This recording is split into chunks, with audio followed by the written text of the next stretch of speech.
from. Please let's use the comment section. Remember, it's going to be so interacting and engaging. So let's tell us where you're connecting from so we can know that we can holler at you in that language.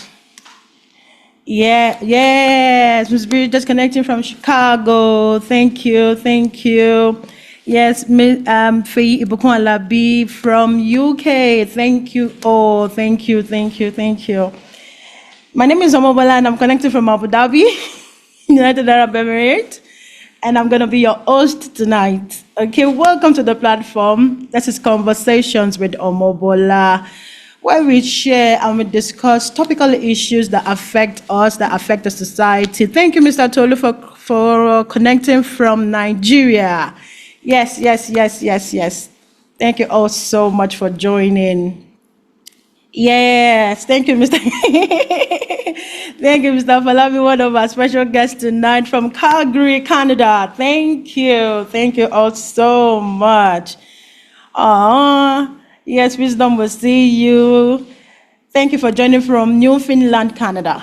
Yes, it's good to have everyone on board. Please don't forget to share the link and the flyer with your friends. Let them all connect as we begin the session. Okay, so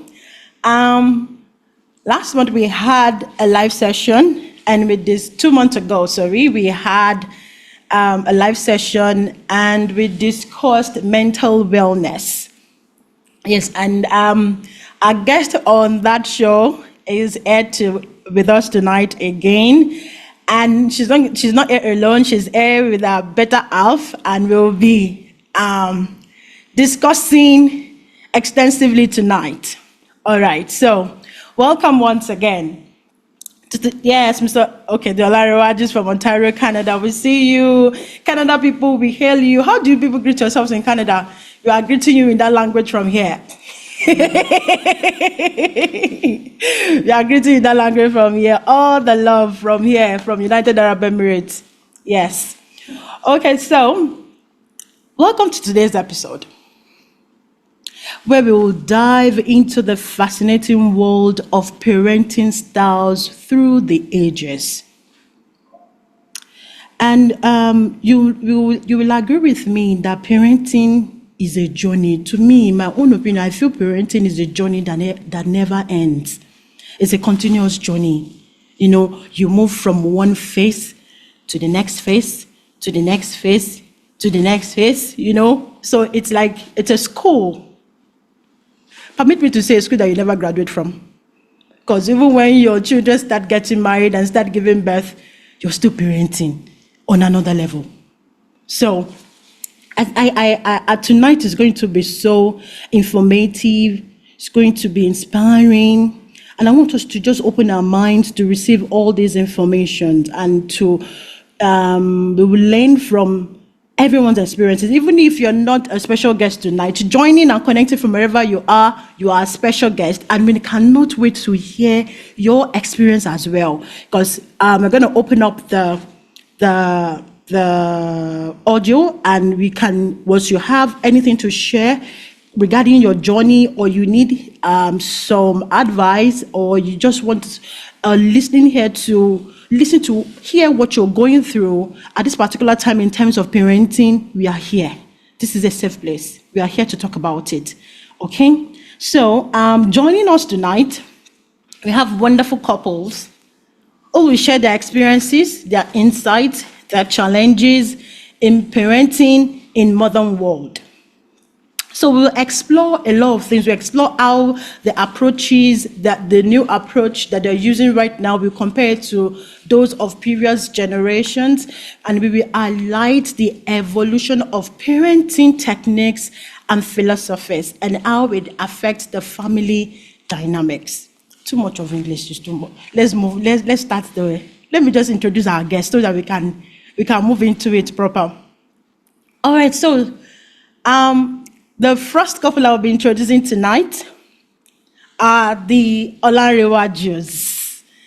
The Olarewajus are based in Canada, and they've been married for 7 years, Yes. And they've been married for 7 years. And they're parents to a lovely 3-year-old amazing son, King David. Yes. So thank you for joining us, the Olarewajus. Thank you for coming on the show. Please, yes. We can't hear you. Please try and unmute. Thank you for having us. Thank you for having us, Madam Sticky. Hello, everyone. Yes, let everybody. Let me tell you the way. Let me tell you the way. Sorry. The way Yinka calls his wife, Afolashade. All the syllables will be complete. Even when he's angry, it's Afolashade. And you know, Shade said we just be going like this. So I call them the lovey-dovey. I call them the lovey-dovey couple. Thank you all for coming. Thank you for coming. Thanks for having us. Thank you for having us. All right. So the next couple I'll be introducing are the Fadipes.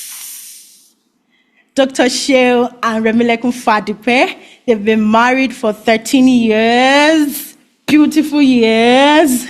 And they are blessed with beautiful, lovely 3 kids.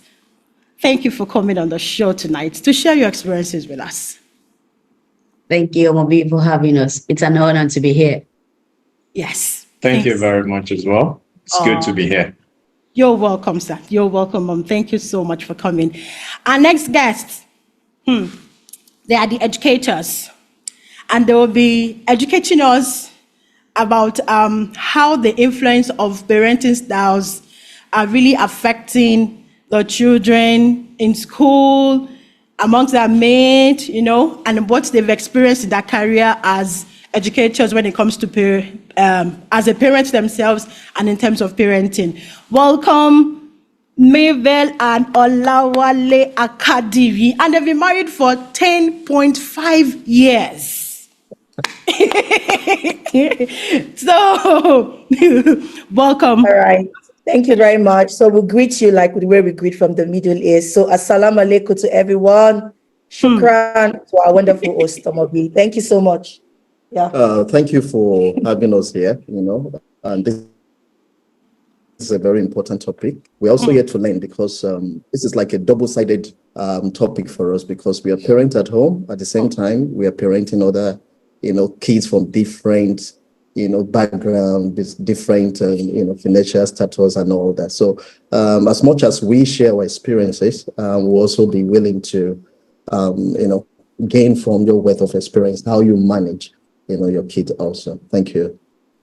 Thank you so much. You see, as an educator, they will analyze everything and they will explain everything in details. Thank you so much, Mr. Olawale, for that introduction. Thank you. And the next couple I would be introducing tonight, this face is not new to you. If you joined my live session 2 months ago, this face is not new to you. This is, yes, but the face you are seeing after our face must be new to you. Yes. So welcome the Oladipos with me on this great show tonight. The Oladipos have been married for 30 years. They will clock 30 years this year. 30 wonderful years. Welcome. Welcome, sir, to the show tonight. Thank you so much, Omobi. Yes. This couple, they're special. Why? Because they've been my mentor, my husband's mentor for years, and they've been nurturing us into what you see today. They've been nurturing us. So I think it's a pleasure for us. It's an honor to have you here with us tonight to share from your wealth of experience with us. Thank you, Mom. Thank you, sir, for coming again. Thank you so much. Thank you. All right, so without further ado, let's move to the questions that we have. I'm going to start with the Olarewajus. Yinka and Shade, how has the journey been for you? Knowing full well that you moved from Nigeria to the Middle East, now you're in another region entirely. How has parenting been for you with your 3-year-old? How has it been? Thank you. Thank you for that question. When I first realized I was pregnant with David, I was clueless. I didn't know what to do because I believe that parenting is divine for me, because we live in this social media age where a lot of things are changing. And as my mom did not fail, I didn't want to fail when it comes to my child. So the one thing I did is, speak to my mom. Then again, I turned to God, because I believe that prayer can, solve everything, can make you, if you don't know something, the Holy Spirit can always, guide you. And, coming from Nigeria, we know that Nigeria is an environment where values are instilled in kids. And you can beat your child. The Bible even said it, that, spare the rod and, spoil the child. And but in this environment that we are, you cannot beat your child. You cannot even yell. There are some certain, words that you cannot use for your child. So I have to make a conscious effort to be patient with him. I think for my husband, patience is inbuilt in him. For me, it took going through a lot of things. Like when we got here, there was one day that we were at the mall and I yelled at David, and the white woman looked at me like, my sister was like, "Oh, you cannot be yelling, no. They will think that there's something wrong with you. And they will send you, they will send you for therapy. They will send you for mental therapy. So you have to know how to do these things." When I got to his school, the first time I went to his school, they said, this environment is child-led. Anything David wants, David is going to do. And we're not going to. I said, you will not correct him. I said, okay, can you insist? They said, no, we cannot insist. My friend now told me that you have to be careful the kind of language you use, because they will think that That's what you do at home. that's what you do at home. So I had to double up my prayer that, God, how do you want me to, train this child? I had to make a conscious effort to, be patient with him. If he does something, there's a way I scold him that, is acceptable to me, is acceptable to God and to the society. Because if you beat your child here or if you yell at them, they can take the child away from you. Well, I recently actually scolded him. That day, I don't know what happened. I spanked him. The thing is, David can be a handful. He's sweet, but it can be a handful. But at the start of all of this, I was actually lost because, as you know, Paula, when 3 months after our wedding in 2017, I lost my dad. And I'm the only son. I have had no clue what to do. That there are some things that you might not be able to discuss with your mom. You want your dad from a man's perspective and all. So when Shadi told me she was pregnant, I was happy. But at that very point, I was also scared, because who do I talk to? Once the baby comes, what do I do? There are times I feel I don't know what I'm doing when it comes to parenting and all. But what keeps me going is how we were brought up. Remembering some things. Okay, when this happened, this was how our parents handled it. It was what they do. That's what I learned from, because there's actually nobody to ask. Last year also, I lost my mom. I literally don't have anybody to ask. I don't have parents anymore, So at times when I want to do some things, I'll be like, okay, is this right for the child? And now you get to realize what our parents went through while they were growing up. Because before you even think about anything, you think about the boy first. You think about the boy before you even think about yourself. Okay, is what I'm doing, is it going to be good for this boy as he grows? Am I doing this right? Am I, doing all this? But as a person also, I believe in discipline. While I was in Dubai before we left in 2022, I was a teacher. So I taught a lot of kids. I was able to, see them in their elements, how they behave, how they respond to things. So, and the way I relate with them, I believe in hearing a child out. If there's something, okay, listen, okay, why did you do this? What's the But at the same time, I can't spare the rod on the child when that child needs to be corrected. That's my prayer now with the environment I am. My parents didn't spoil the rod for me, so I know when to do what I'm supposed to do. So if as it grows, myself and Shadow was still talking about it this morning as a joke. IPF. I mean, David was in Nigeria. but it was a joke. But as funny as that is, we know what our parents instilled in us while growing up. I know it's not the same time, it's not the same environment and all. But at the same time, there's nobody that will come out of Nigeria now into a foreign country that won't have almost the entirety of his head on his shoulders. Wow. Because he knows that, okay, I left my country for this. I need to sit up and do this. Can't be spoiled. I can't, misuse this opportunity. But I'm not saying there are not people like that here. There are a lot of them. But most of them believe they are, how do I say this gently? Most of them are entitled. Yeah. I have friends that call their parents by their first names. I'm not saying that's how they are brought up, which they don't see anything wrong with. I know people that their parents they've abandoned their parents growing up while making money now. Their parents are nothing to them anymore. That's why you have a lot of, adult homes here. That's where they go down their parents when they're old. They don't feel the need to take care of them. Because of the way they are brought up. It is not their fault. And that child is in that environment now. I was telling my wife, most of the time they use will be in school. Once they start going to school. And at the end of the day, no matter how upright you are as a parent, some of the values in school will still be in them. Wow. So it takes the grace of God to, the grace of God to just sum this up, because things keep evolving, you don't know what kind of friends your child is going to have. Maybe it's a boy that woke up one day and said that now a girl, or a girl that woke up one day and said I'm a boy. So I think I don't want to mention it. For you guys, it's really a very interesting one. Why? Because both of you are together in the same place, nurturing David at the same time. Now to the Fadipes, the stories are different. My next question is for the Fadipes. How did you guys manage to co-parent together?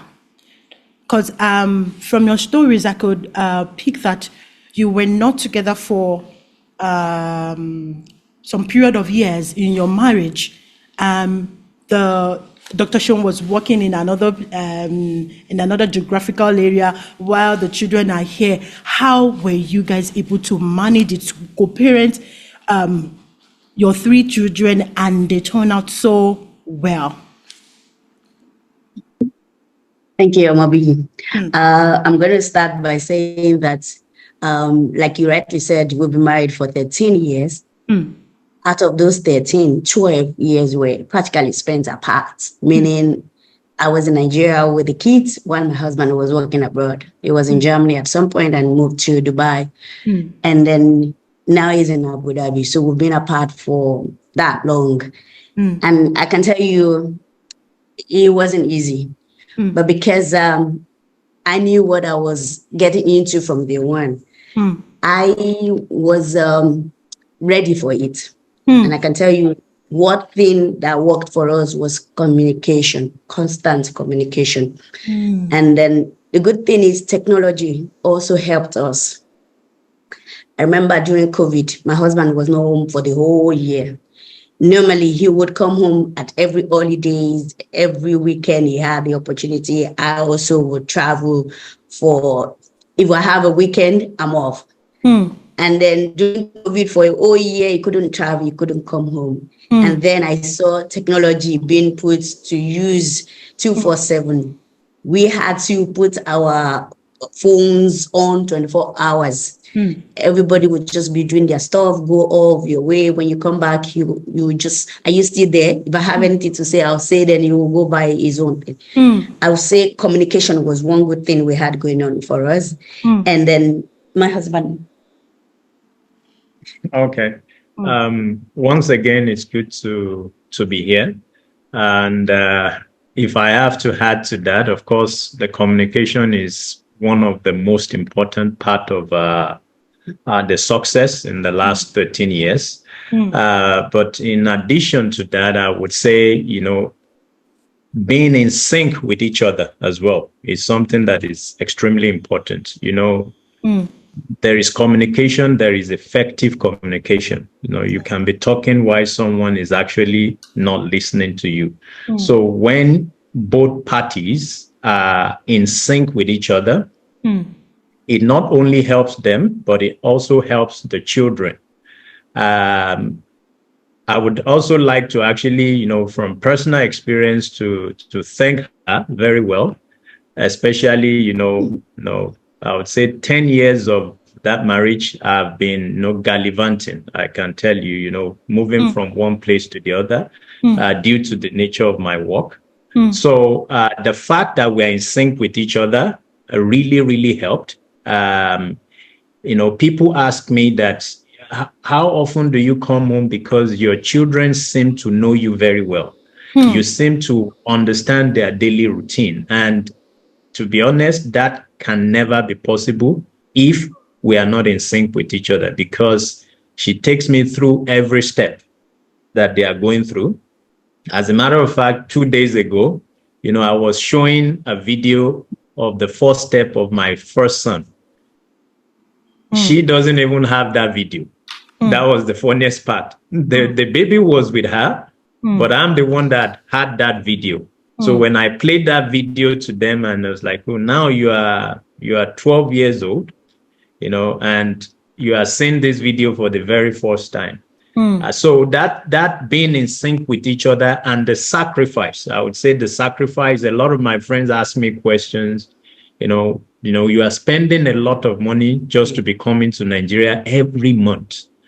Then I laughed. I replied him. I said, there is no amount of money that I spend to see them, even if it's for 24 hours, it is really worth it. So being in sync with each other, having constant communication. I remember, we started with BBM, BlackBerry Messenger.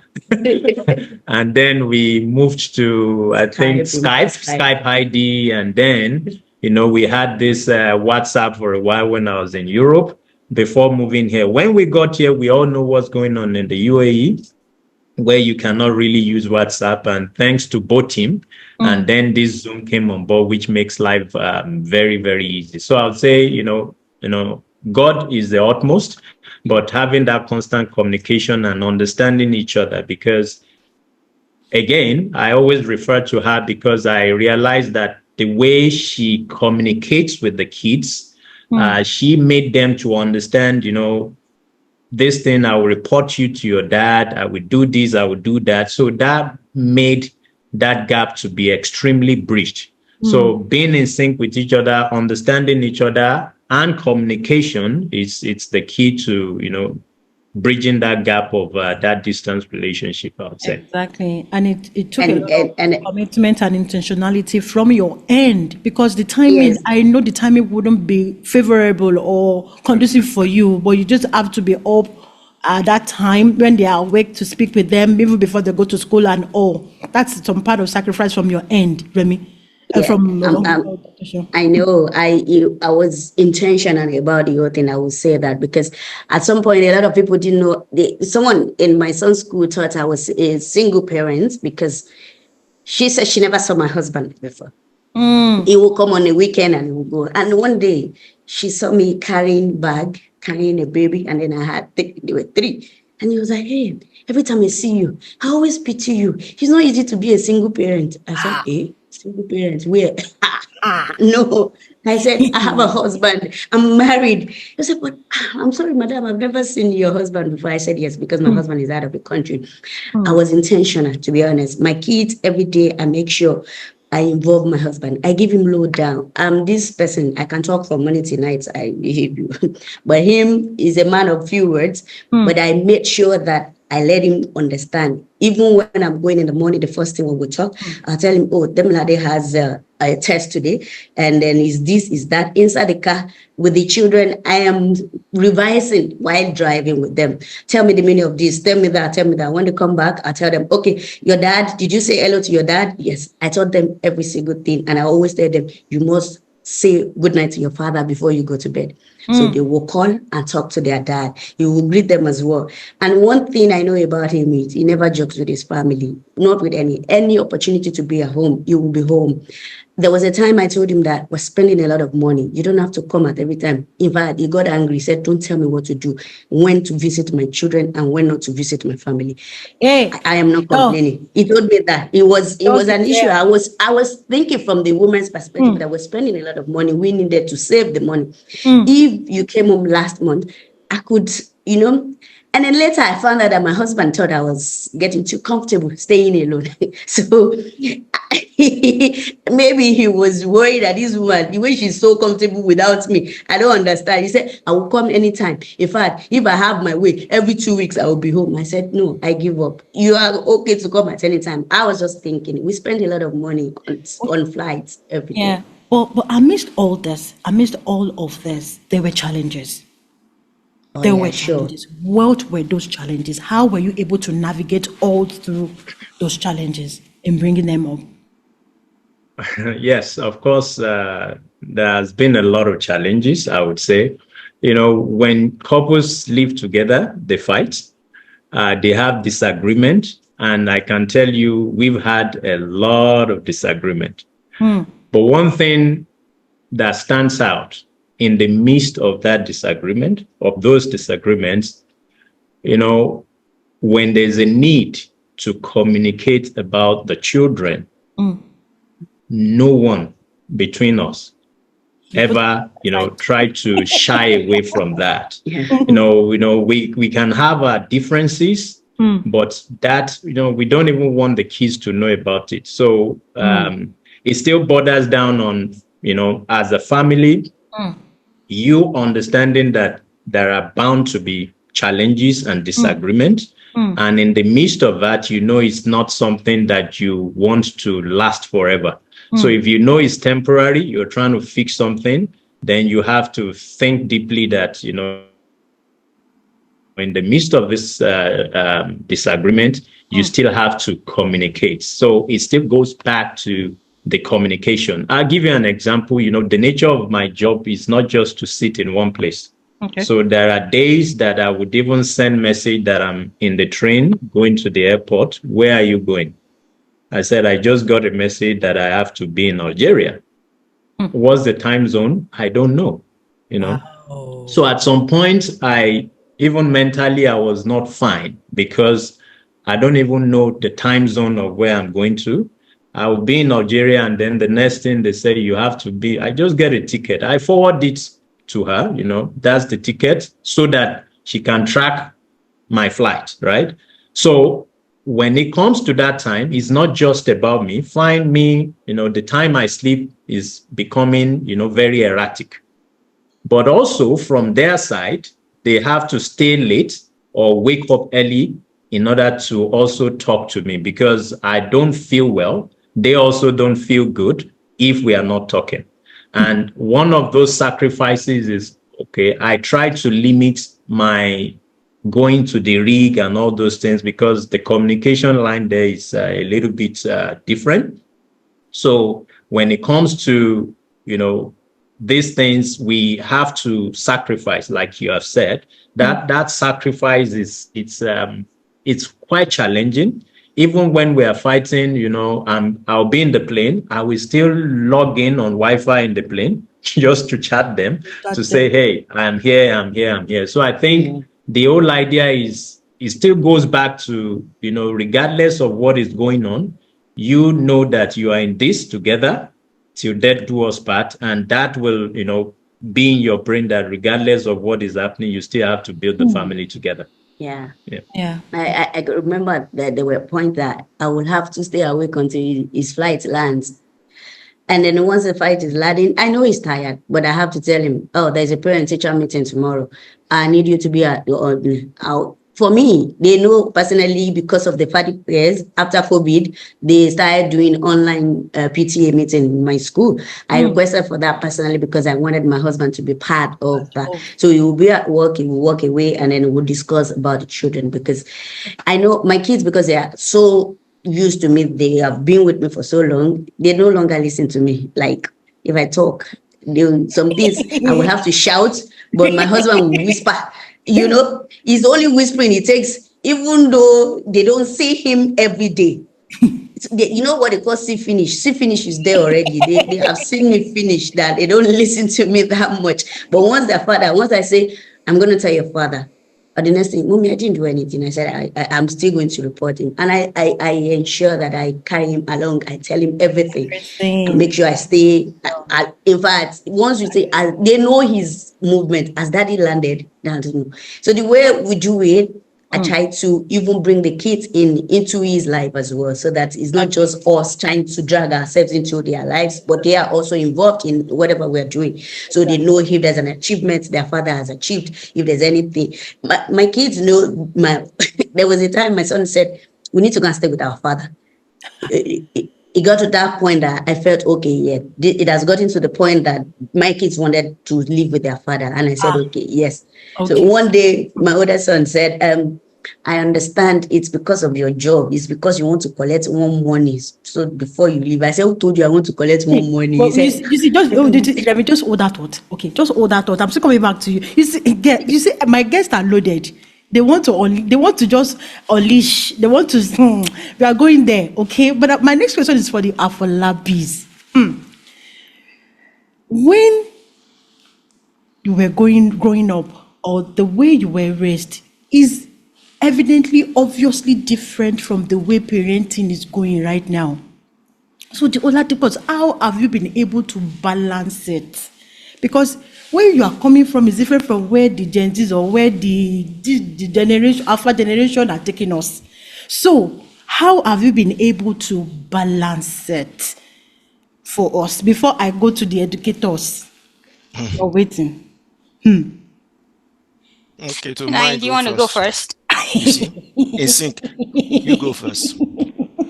All right, thank you. So I just want to, acknowledge the Olarewajus for the mindfulness of, taking care of raising a child in a different culture. And of course, the Fadipes for the way they've been able to co-parent, living in different locations.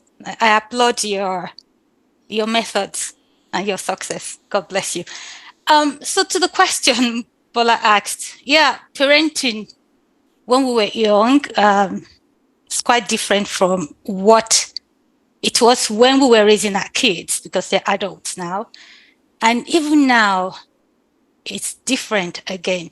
If I think back to when I was growing up, I think the parenting style was more disciplinarian, more authoritative, where the parents feel children should not be heard, but just seen. So they dress us up a lot and present us to the society the way they want the society to view our families. So the children were like trophies to parents. When we do well in school, like our report sheets are like up there. That's a topic of discussion when families visit or people come around. So that was the way our own time was like. And I use the general term. Now, let me be specific about myself, because parents train their children differently from one parent to the other. In my own case, I think I was lucky. I had conscious parents who trained us differently. We were 8 of us, so it was a full house. One mother, one father, 8 children.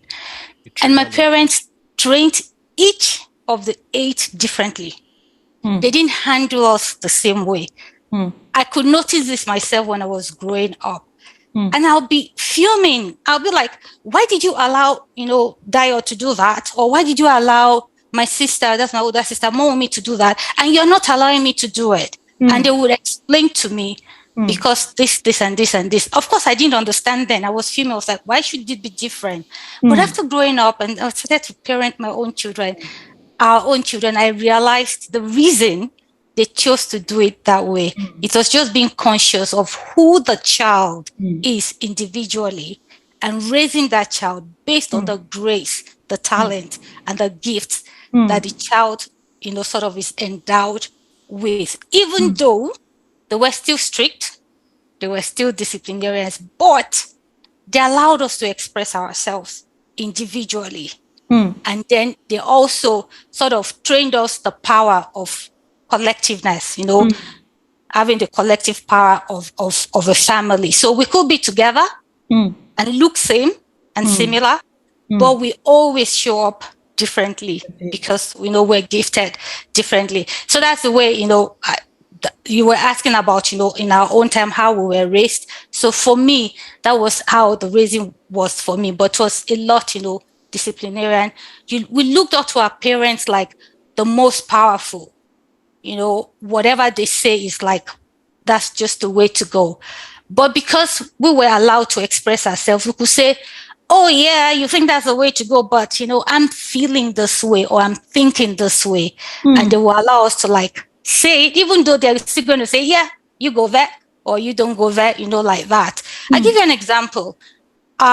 Some of us went to boarding schools and some didn't go to boarding schools, right? And you would expect, oh, since this one is going to a boarding school, you should allow all the others to. But no, that wasn't the case because my parents already looked at, okay, this will maybe, this is now my own thought, this will survive a boarding school. This will be more, will blossom more in a day school. They looked at it differently like that. They put us in different schools. They didn't put all of us together in a single school. Even though when we're all in primary school, they chose different schools. And growing up now, I now realize the intentionality behind all the things that we're doing in those days. But overall, I must tell you, it was still a lot of disciplinarian. Like watching over us and like, okay, you do this, you do that. Overall, I'll allow my husband to. Okay, you have a question? Yeah, but what has changed? Oh, what has changed now? I want Daddy to answer that. What has changed really? Okay, good. Right. So thanks for the question, Mobolanli. And again, I would also quickly just say a big gratitude or kudos to Olarewajus and the Fadipes. Fantastic. I was intrigued with the specific comments around commitment because that is very, very key. Commitment really drives you through the whole process. Let me come back before I start ranting away from the questions. So really, what has changed? In today's world, what has changed is that there's a lot more individualism, awareness of the younger folks. And it's not too far-fetched because there is a lot of more access to information, globalization. People are getting to know what is happening all over the world easier. In our days, when we were much younger, you hardly know what is happening several countries or even down into another state. I remember those days I was very lucky to have the opportunity to call my elder brother because he left country quite early. I would walk several kilometers just to get to a Nitel telephone booth. And I would wait for 2 hours to reach him before I could talk to him, 1985.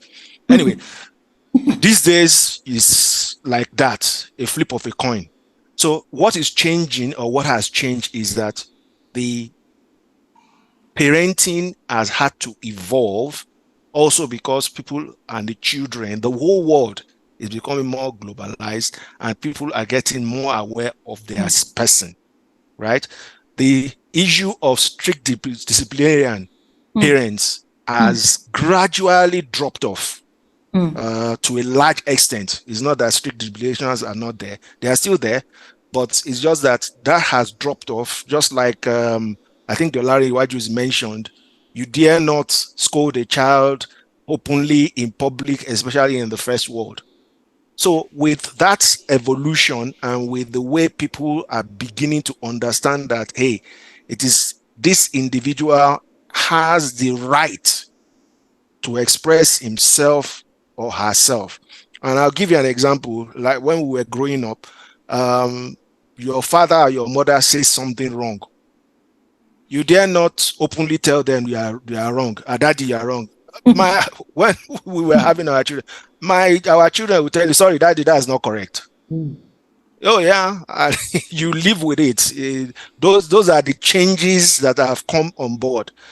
Openly, they will tell you straight away. So again, because of that awareness too, you also need to be more aware yourself, right? You also need to be more aware. Those days of when I was in secondary school, I was first in class. I made all the A's are gone. They have access to the information. They can check, right? You can't claim that anymore, right?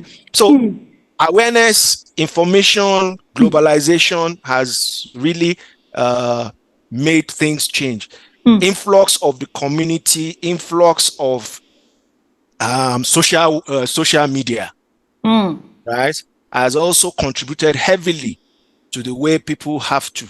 And I've used the word have to, not just because people want to. You really, if you want to succeed, you have to really go through a number of trends and make sure that you understand each child. Like my wife mentioned, when our children were growing up, they had completely different characteristics.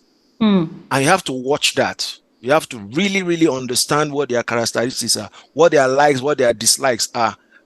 You really need to understand that. As an example, our daughter will not like you hugging her. Most ladies will do that. She doesn't like it, right? While our son, very warm, he would easily hold on to things like that. So really, you need to understand each child. But what has changed, the key point is that people are becoming more and more aware. The individual mindset is becoming more transparent. People now know that, sorry, it is not what the parent or the brother or the sister says alone. It's also what I want and how I should be treated. And of course, the world, as it were, has also made that easier for people to understand. Governments are pushing in that direction, especially in the first world, where we are, Canada. Governments are making it more mandatory for parents to let their children evolve, express themselves. Well, not just children anyway. It's also happening in so many other things. The opportunity to express yourself is really, really apparent globally. So I'll leave it there. And I think, sorry, Yes, Bola. Okay, yes. go ahead, Bola. No, please go ahead, ma'am. Go ahead, ma'am. Yeah, I just want to take off from, where my husband landed on the new way, if you want to put it that way, of, people, children now being more self-aware, and individualism is coming up to it. And I think, when you have a mix of cultures, you learn. You learn, you evolve and learn. So for me, I think I see the good part, although there's also not the so good part, not so good part. But I see the good part if we can harness that good part of, the mixing of cultures, taking the best of cultures, not relegating one, but picking the best of all the cultures, the communicative expressions, and putting it out there in these children that will blossom, because an expressive spirit is a blossoming spirit. I just wanted to add that bit to it. Thank you so much. Absolutely. Thank you so much. In fact, as you're talking, I'm just ruminating on a particular question I've asked Mr. Olawale Akadiri. I think I asked him that question. Maybe we're just discussing about parenting that. My next question is to the Akadiris now. Are we going to say that the way our parents brought us up was not good? Or would we say that it is not acceptable again? Maybe we cannot adopt that style? Because the reason I'm asking this question is, I will tell you what happened between myself and my 5-year-old. I don't know what happened that day. I think I gave her some snacks to eat. And after eating, I was busy. I was engrossed with some other things. And she just came, Mommy, I finished. She was bringing the plate to me. And I said, okay, put the plate on my head. And you will not believe it that my 5-year-old practically was walking up to me to put the plate on my head. Literally, to put it on. I was like, Emma, by me. You know, and when we were growing up, my parents, even my mother said, put it on my head and you will put it. It means go to the kitchen. Put it on my head means go and put it in the kitchen. But my daughter was practically coming to me to put the plate on my head. So really, I think this generation, what I feel, the question I'm going, what I feel is I think we should just speak to them directly.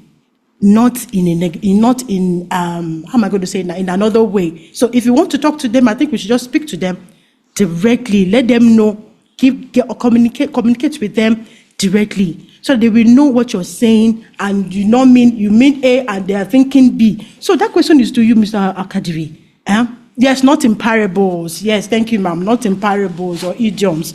Mr. Lawali, that style that our parents used, before we go to the education part of it, it's not I know. I wouldn't say our parents failed. They did the best they could do. The truth is, you cannot give what you don't have. You know, in this business of parenting, nobody prepared anybody for parenting, right? When we got married, the focus is on childbearing, right? You just want to have a child, but you don't understand what comes after. You know, it's just like people want to get married also. You know, as if it's just getting married is, you know, everything just begins to fall into place, you know, without commitment, like Mrs. Folashade Oladipos mentioned. So our parents gave us what they felt was the best, you know, and the focus, you know, like Mrs. Folashade talked about, was more of character building. They really don't want to feel disappointed, like, oh, you know, their kids are doing something wrong. You know, there was, in fact, at that point, I think they have what I would call a support system. You know, when we were growing up, we got a lot of many extended family members around, and we were in a unicultural system where even if my mom is not around, my mommy's sister, the same thing my mom would do. You know, so there were not just our parents parenting us, right? We have a lot of people parenting us at that point. You know, unlike when we're now in a multicultural system where, you know, you are very cautious of what happens to your child and all that. So our parents, like I'll come back to that, is they did the best they could. Their parents didn't prepare them for that, and they really want to, you know, put that value, you know, the value of respect, the value of behaving well, the value of you know, just being a good child, you know, like protecting the name of the family. That was very even more important to them, you know, protecting that family name, regardless, you know, it doesn't mean that they were perfect. There were a lot of things they did that, you know, weren't actually good, you know, like spanking us, shouting at us. Some of us had to grow out of this, right? Because in education, there is a difference between you discipline and punishing, right? When you discipline, you're trying to correct behavior in a positive way, right? You're changing behavior, positive discipline about positively changing behavior. But when you're punishing, you know, the child's emotion is you're inflicting pain emotionally, physically, you know, and that will affect the self-esteem, you know. In our parent dictionary, it's not like it's perfect. Shut up, you shut up. Can't say anything. That's it. So some of us could have been a great public speakers. We could not, right? Our confidence level, our self-confidence, self-esteem, you know, ability to socialize, you know, where, you know, the first thing my dad would come home, the first thing he would ask, where is Wale? Where is Ojo? Where is this? And the whole, you know, the whole house is like we're in a military. Sometimes we're happy when he wasn't around. You know, we're always happy when as soon as we hear the sound, you know, the sound of the horn, we start running and everything is in 2 minutes. The house that is in desire, everything will be in place, you know. So it was more of, at some point, they were building fear. But one thing I will give to them is they were very religious. They were very religious. And they had time, which we don't have now. They had time. No matter what, they will come home, family dinner, we eat dinner together. They will even cook food, not junks. You know, I think we eat better food than what we have now. So partly, they did their best, right? And we turned out to be good, really, But in some other ways, maybe they could have done better. But there's no perfect system. We keep, like Mr. Oladipos said, we keep evolving. And, I think what I would notice now, the relationship between kids and dad in those days, or parent, I think is much better now. It's not as good in some a normal family now, because I don't want to also say, so in a normal family now, I think the relationship between kids, giving them opportunity to listen to them, to communicate, and to, hear their view, express themselves. I think it's much better. I would say it's much better now. But parents did their best. Yeah, thank you so much. Thank you so much for that insight. And so to Mabel now, let's go into the education part of this. I know you have a lot of experience when it comes to this as an educator. Now, how do different parenting styles influence a child's performance and behavior in school? Now, let's come from all the experience we've gathered in the course of your career. All right, thank you so much. So I'm going to start on this note. We've been privy to, move around different, different regions. Yeah. Okay, we've visited like different schools, and we've been able to, be a part of different programs that, would have to meet different schools, different teachers, and all of that. Yeah. And there's always something. So I'm saying this on like a side joke, right? Yeah. There's always something myself and my husband used to say, that the kids back at home that we thought they were so bad, when we see them, we're going to apologize to them that, man, you are stars. Like, you are excellent. Excellent. and like Mr. Oladipos said, dealing with kids from different culture. In fact, that is one major challenge that we teachers who are not teaching in, where we were trained or where we were brought up. So, for example, we're Nigerians. We started our teaching career from Nigeria. Now moving over to this place, and then we're privy to go to other regions and visit schools. We can say that it's a lot challenging. Now, nowadays, we have kids who, you have to be careful the way you talk to them. Because the next thing you'd hear is, Miss, mentally derailed. Miss, my well-being is terrible right now. Miss, I am not all right. Miss, I am this. I am that. You can't literally tell a child, shut up in class. You're making noise. You can't do that anymore. Yeah. So you have to devise ways, to address all of these issues. Now, when it comes to parenting through the ages, one thing we've noticed is a balanced child from home would be a balanced child in school. That's it, from the teacher's aspect. When I see a child, my first meeting with a child would give me an idea of what that child is facing from home. That's the truth right now. And one thing I've come to realize, I've gone for a workshop of recent, and they gave us a paper and they said, aside being a teacher, what other things are you?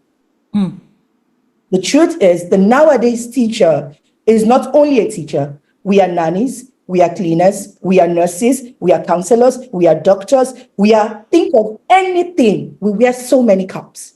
Wow. And that's the truth.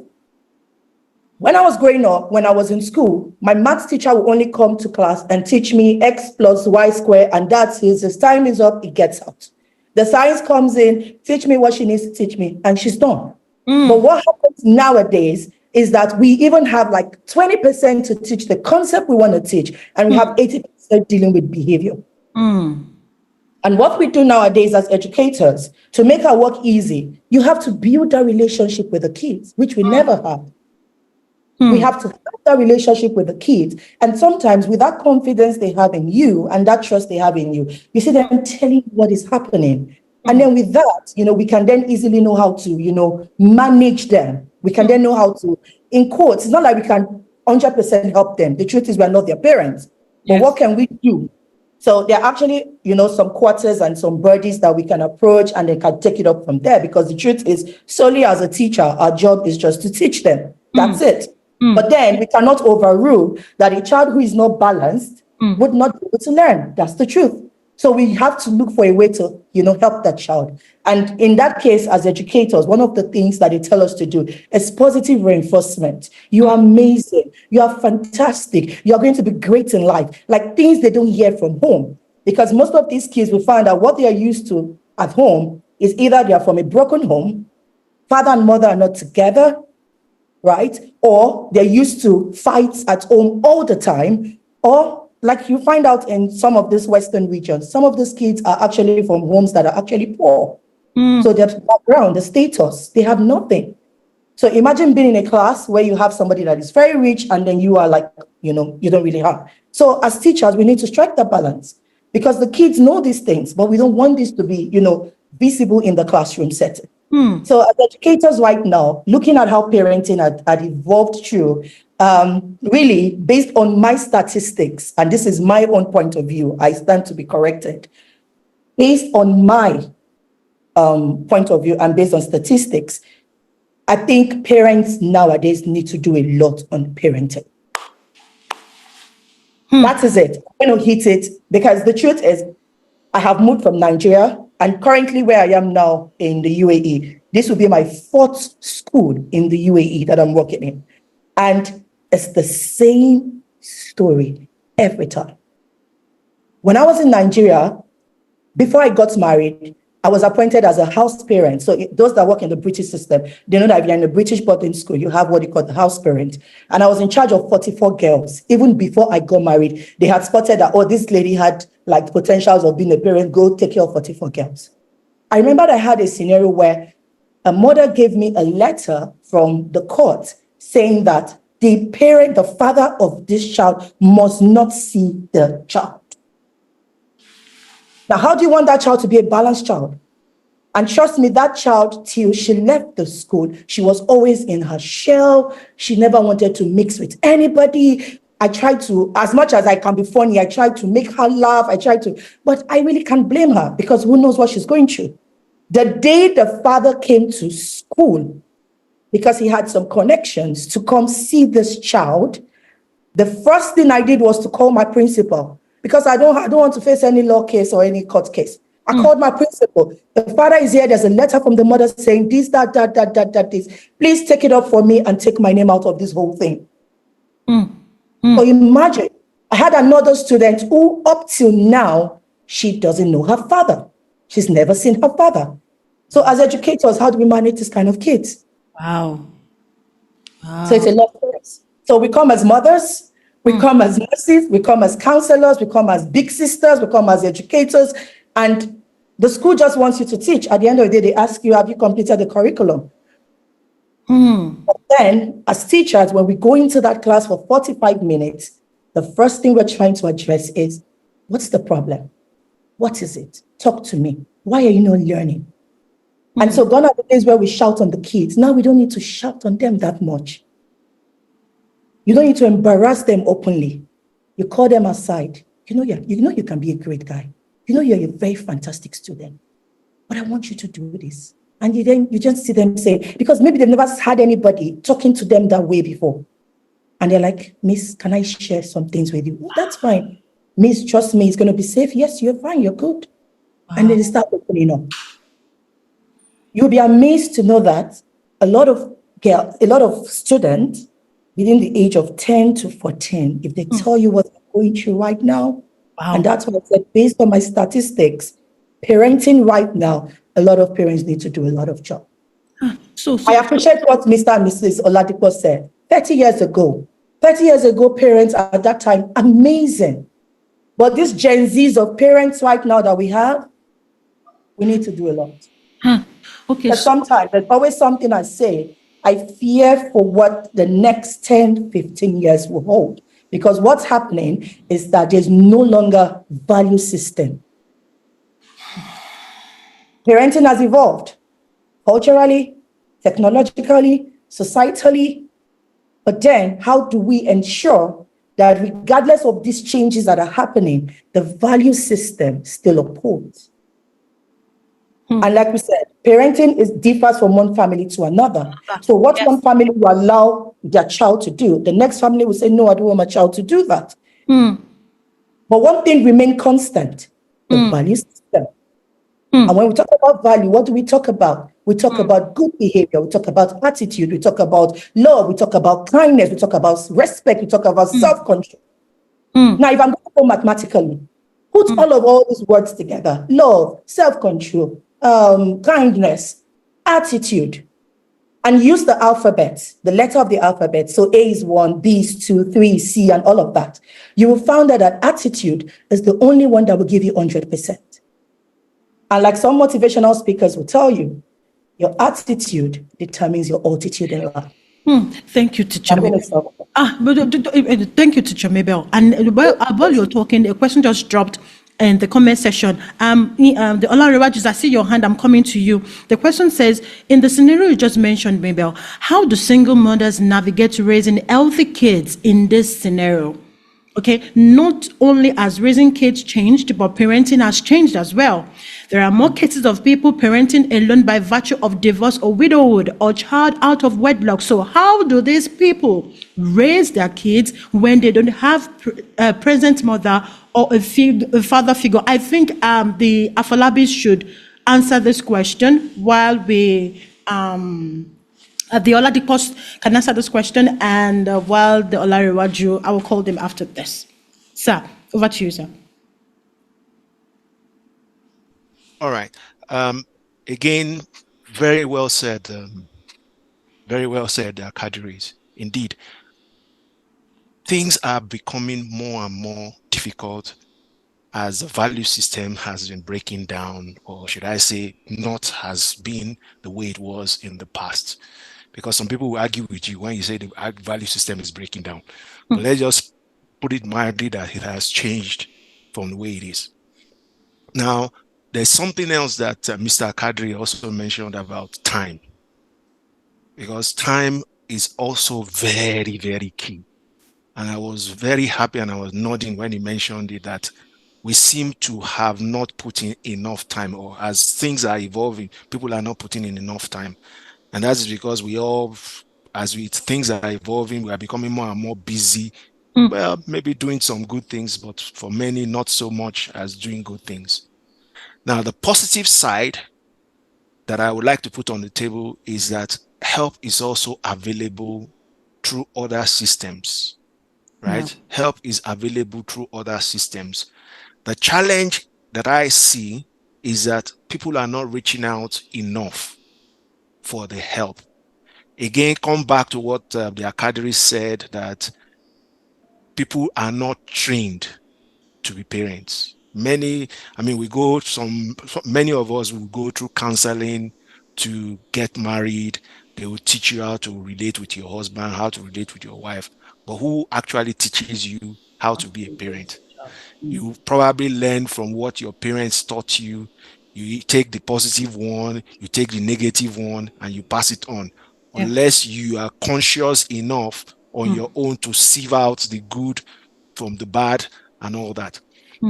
What therefore is critical is people to understand that indeed they cannot do it alone. And if I take this scenario of a single mother, trust me, it is never 100% when only one parent trains a child. Trust me, the mother has their role, the father has their role. Combined is what really gives a rounded child the necessary build-up.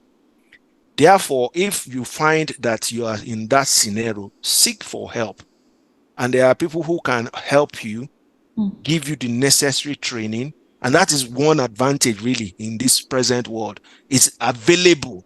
It's really, really available. What the neighbor will have to do those days, the untrained neighbor, like the Akadiris said, that the whole community raises the child. That community in this present day is now trained. So you have trained educators, just like Mrs. Akadiris. Right? You have trained educators in different phases who can actually come in and help.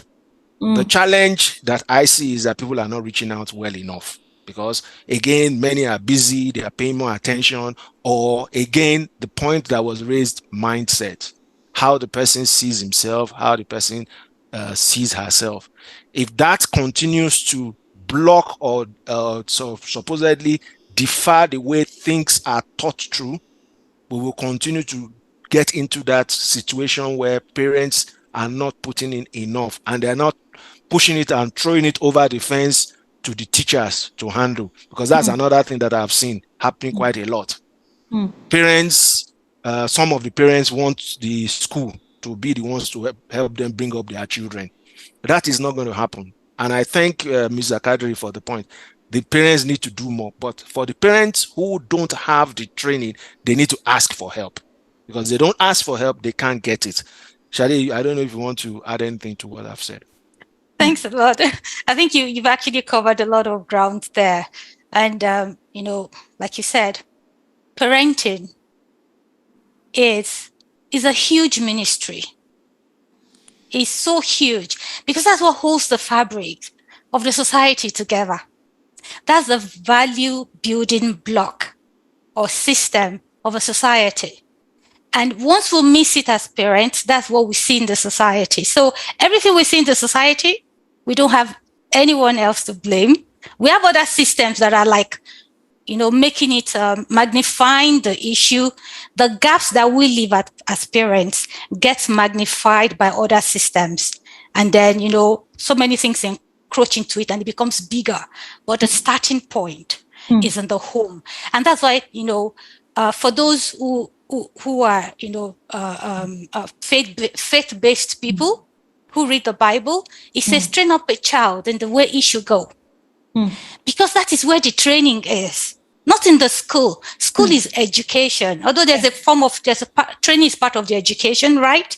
But the training for a child is in the home and is in the hands of the parents. And the early years of growing for that child, like, we're talking about how a single parent can, help the child to develop fully. The early years of the child, we can say from 2 to 8 or 2 to 10, or we can say from 0 to 10. That is when the child is most trainable, most absorptive. They're like sponges. They soak up everything. The thing you teach and the ones you're not teaching, they are soaking everything up in the environment. And their subconscious mind just absorbs everything. And whatever they hear from the environment, whatever they hear from you, whichever way they feel, that's the way they take themselves to be. That's how they form their identity. That's how they form their self-esteem and everything. So for a single parent, because this ministry is so huge, like my husband said, you need like combined effort in a way, because you can't do it alone. And there are institutionalized help that you can get to fill the gap. And in those days, we had a lot of, uncles. So let's assume I'm a single parent, I'm female. There are uncle figures, there are older cousin figures that are male, and, grandparents and that we could actually let the children interact with. And they would have been schooled that, look, I'm looking up to you to help this child in this area because I'm female and the child needs a male figure, or because I'm male and the child needs a female figure, and then we seek help in those ways. But where we don't have families, there are institutionalized, systems where these children can actually pick these values that are interesting. You remember when the Olarewajus were speaking, he actually said, he missed his father. And he was going to have a child. There are certain things he just wants to discuss with a male figure. He loves his mom, yeah, no doubt, but he really wanted to discuss some things with his father. And so a male figure, in the life of a child is very important. And that's why when the Akadiris mentioned time, and my husband re-echoed it, that was a fantastic point, because spending time in the present or with your children is one of the values that families also breed for the society, because they can see and learn and hear from you that, look, my children, you're the best thing that has happened to this world. Just go out there and manifest, because the world is waiting for your manifestation. The world is waiting earnestly for it. So the help is needed, but the help is also available. We just need to seek that help, the right one, and be very, very intentional about it. Yeah, thank you so much.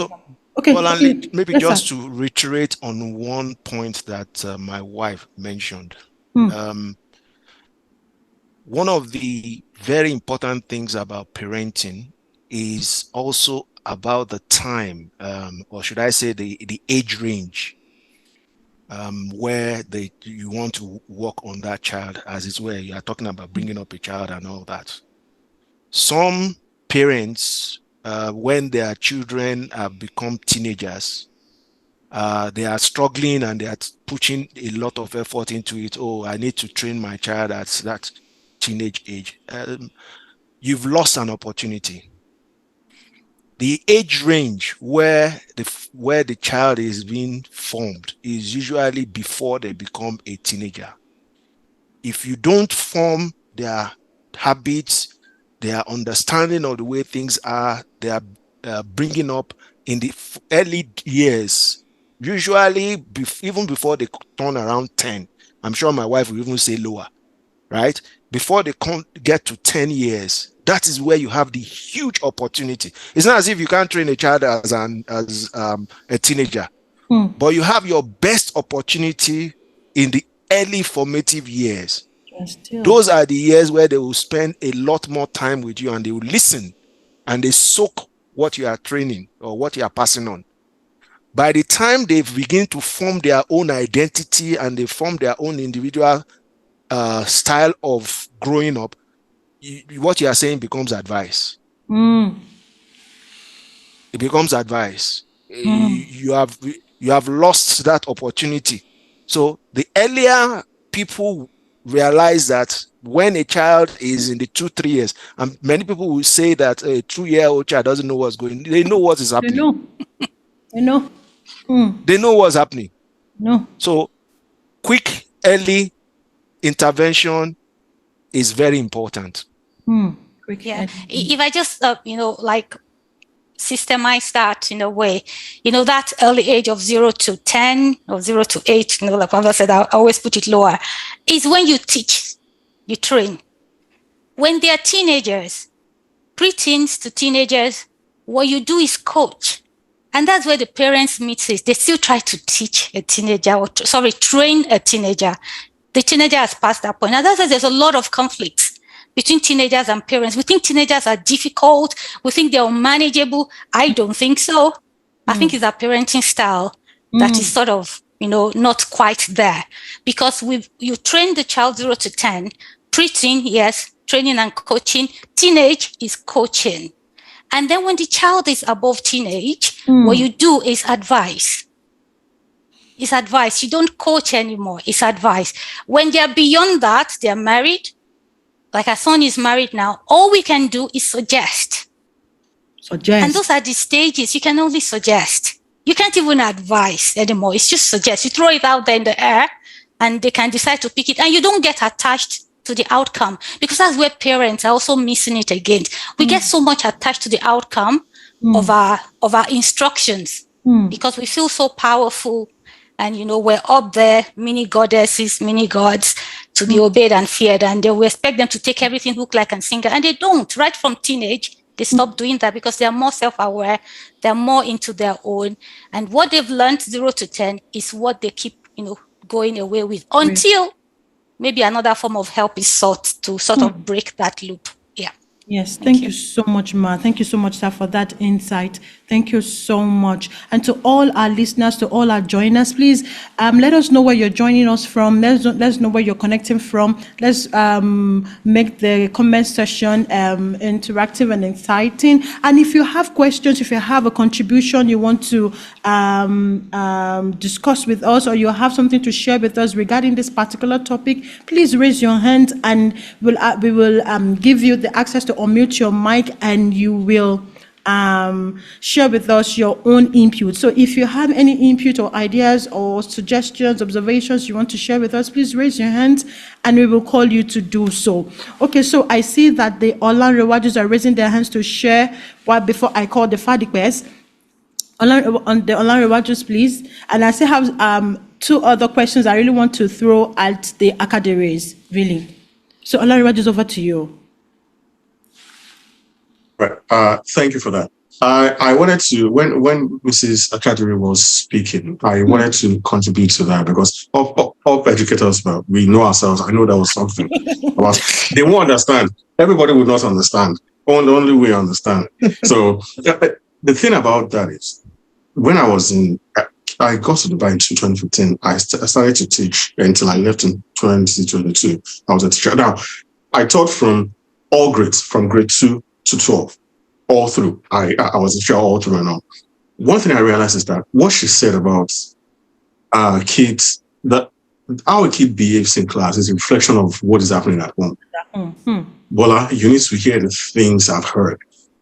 Like my students tell me. Wow. Like you think you can imagine, you can't imagine. Wow. Like you really can't. And how they feel, they're able to, talk to you as a teacher because you, in a way, you understand them because you see them every day. You're able to talk to them. But one thing I try to, whenever I see the opportunity, one thing I try to instill in them is discipline. Because, like I said, they have no value for anything. They have value for nothing. They don't want to take anything seriously. They just want to come to school as an escape from home and just come to school and just do whatever they want to do. But one thing I appreciate about our parents is that the serious ones, they actually beat their kids. Most of them are afraid of their dads. Their dads can really beat them. There was one, I didn't regret it, I was happy because it changed the boy. The parent came for a parent-teachers meeting, and the boy he's a recalcitrant boy. He's always doing those things. I just mentioned it to his dad. Dad did not know. But between you and me, the next day the boy came to school, he had a cast on his heart. Wow.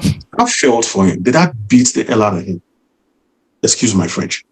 Because the dad did not know. The dad was always traveling. He was never at home. So he didn't know what the son was always doing. Every teacher was scared to tell the parents how the son was. But I'm Nigerian. I need to train. I need to do my job well. And one thing I do is that in my classes, the first time I see my kids in class, they don't like me for the first few weeks. Because I always maintain the rules in my class. Like, they don't like me. I've had students leave my class. They told their parents that they want to leave my class. But once they know that they have to follow these rules, I solved better for them. And before the end of their session, I still communicate with my students up to this very moment. One was even telling me that he wants to go to a British school, was asking for my advice and all. But the joy of us as teachers is when you see those kids doing well. I have kids studying to be pilots, doctors, actors, and all, and I'm proud of them. Yeah. Because there was even one, and one thing I don't allow in my class is probably when we are, for example, writing exams, you're talking or trying to teach and all. I tear scripts, Miss Kadri. I know it's not allowed, but I tear papers. Once I see that, I tear them. But I let my HOD know that I'll still do it. But at that point, the students will not know. And they never do it again. Like, they never do it again. But that's how you instill that. But in this part of the world, when I came, I said, I'm never going to teach. Why? Because the things I was able to do there, that the parents understand, that you are doing that for the good of their son, you can't do it here. I can't even call a child maybe naughty or lazy here. They can say I'm stereotyping the child or something, which can develop to a very serious problem. So I've done my bit. God has been with me in the UAE. The left, I pray that my son will get a good teacher and I'll be able to. But teaching for me here. Yeah. No way, no go area. Really. Just to add to what he said, I think I also, looking at him back in UAE and with so many people, he was able to, influence and help. I was able to learn from him that what you do at home is going to reflect on your child in school. So the first time I took David to daycare, I realized that they gave a parent a form to sign. And I was wondering what the form was because I was standing behind the parent and they told the parent that your child was aggressive and did this to another child. So they have to sign just to, acknowledge. that the child did that. And consciously, I just told myself that I would never have this kind of report for my son. So when it was time to give me a report for David, and they told me that, oh, we love David, he's so loving. Now, one thing that they saw that David always do is always hugging and kissing everybody. Hey, okay. Yeah, I didn't like that because, it brought home cough and what. But I like the fact that they told me that my child is super friendly. And the teacher was telling me that it's a reflection of what he is seeing at home. Yeah.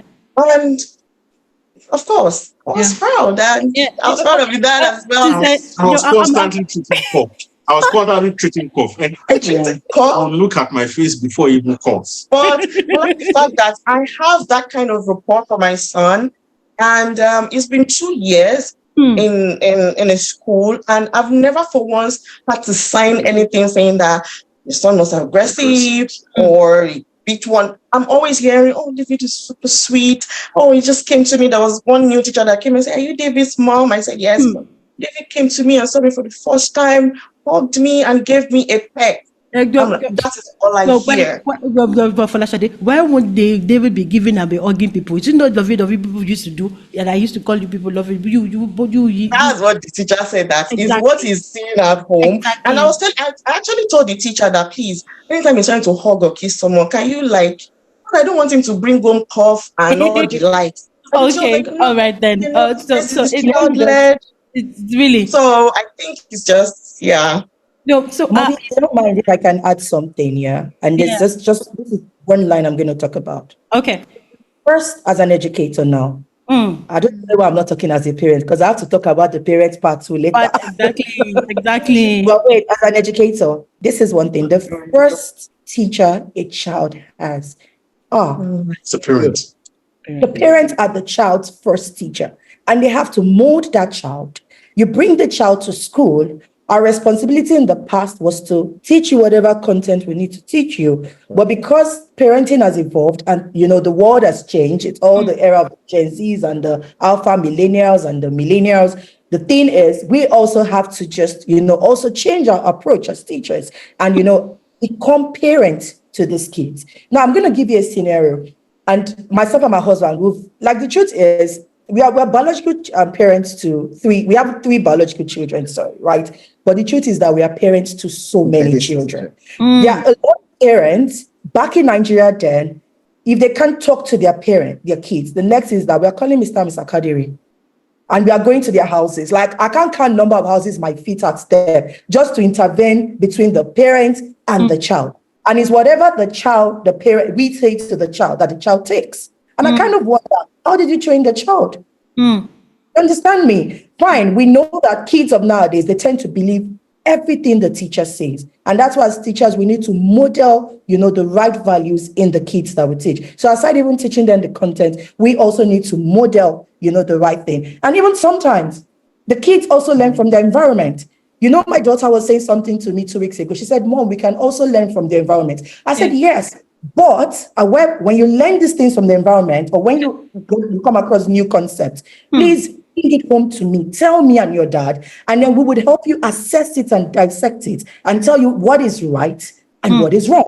So I want them to see us as the final bus stop. So don't just believe everything you see out there. I'll give a scenario also. Some parents, some of the kids, a lot of kids now, they are two-faced. What they do at home is different from what they do in school. Wow. So you're calling the parents and you're telling them that your child is XYZ. They are saying, no, it's not my child. I'm like, excuse me. Yeah. I'm telling you, your child is this, that. We need to intervene. We need to partner together. In fact, it's when I started teaching all these Gen Zs, I'll be telling parents, we are partners together. We are partnering to mold your child. Excuse me. Normally, I'm just meant to teach you your child maths. But now I don't overlook when I'm seeing some values being degenerated in the life of the child. I want to intervene. I want to see a whole rounded child. I want to see the kids becoming great in life. There's always something I tell my students when I teach them. There must be a Miss Maidon effect in your life, whether you like it or not. In the next 10 years, 5 years, 2 years time, even if I teach you for 2 months, you would come back and say there was a Miss Mabel. I was showing my husband the message because of recent, I was moved to another school for a new project. And I was telling my husband about the kids that I literally just taught for like 2 terms. And she sent a message to me this evening and said, Miss Mabel, exam is coming. Please, I want you to help me. I don't understand what teacher XYZ. I'm like, I used to tell the kids. It's one thing I pray to God about. I'm a person of faith, that I am here to motivate the kids. I'm here to inspire them. They may see me as a mentor, as a role model. It's their choice, but I have to leave a Miss Mabel effect in their lives. Miss Mabel, That let's is hold important. that thought. Let's hold that thought. Miss Mabel effect, let's hold that thought. Thank you so much for that contribution. Really, I see a lot of educators on the call right now.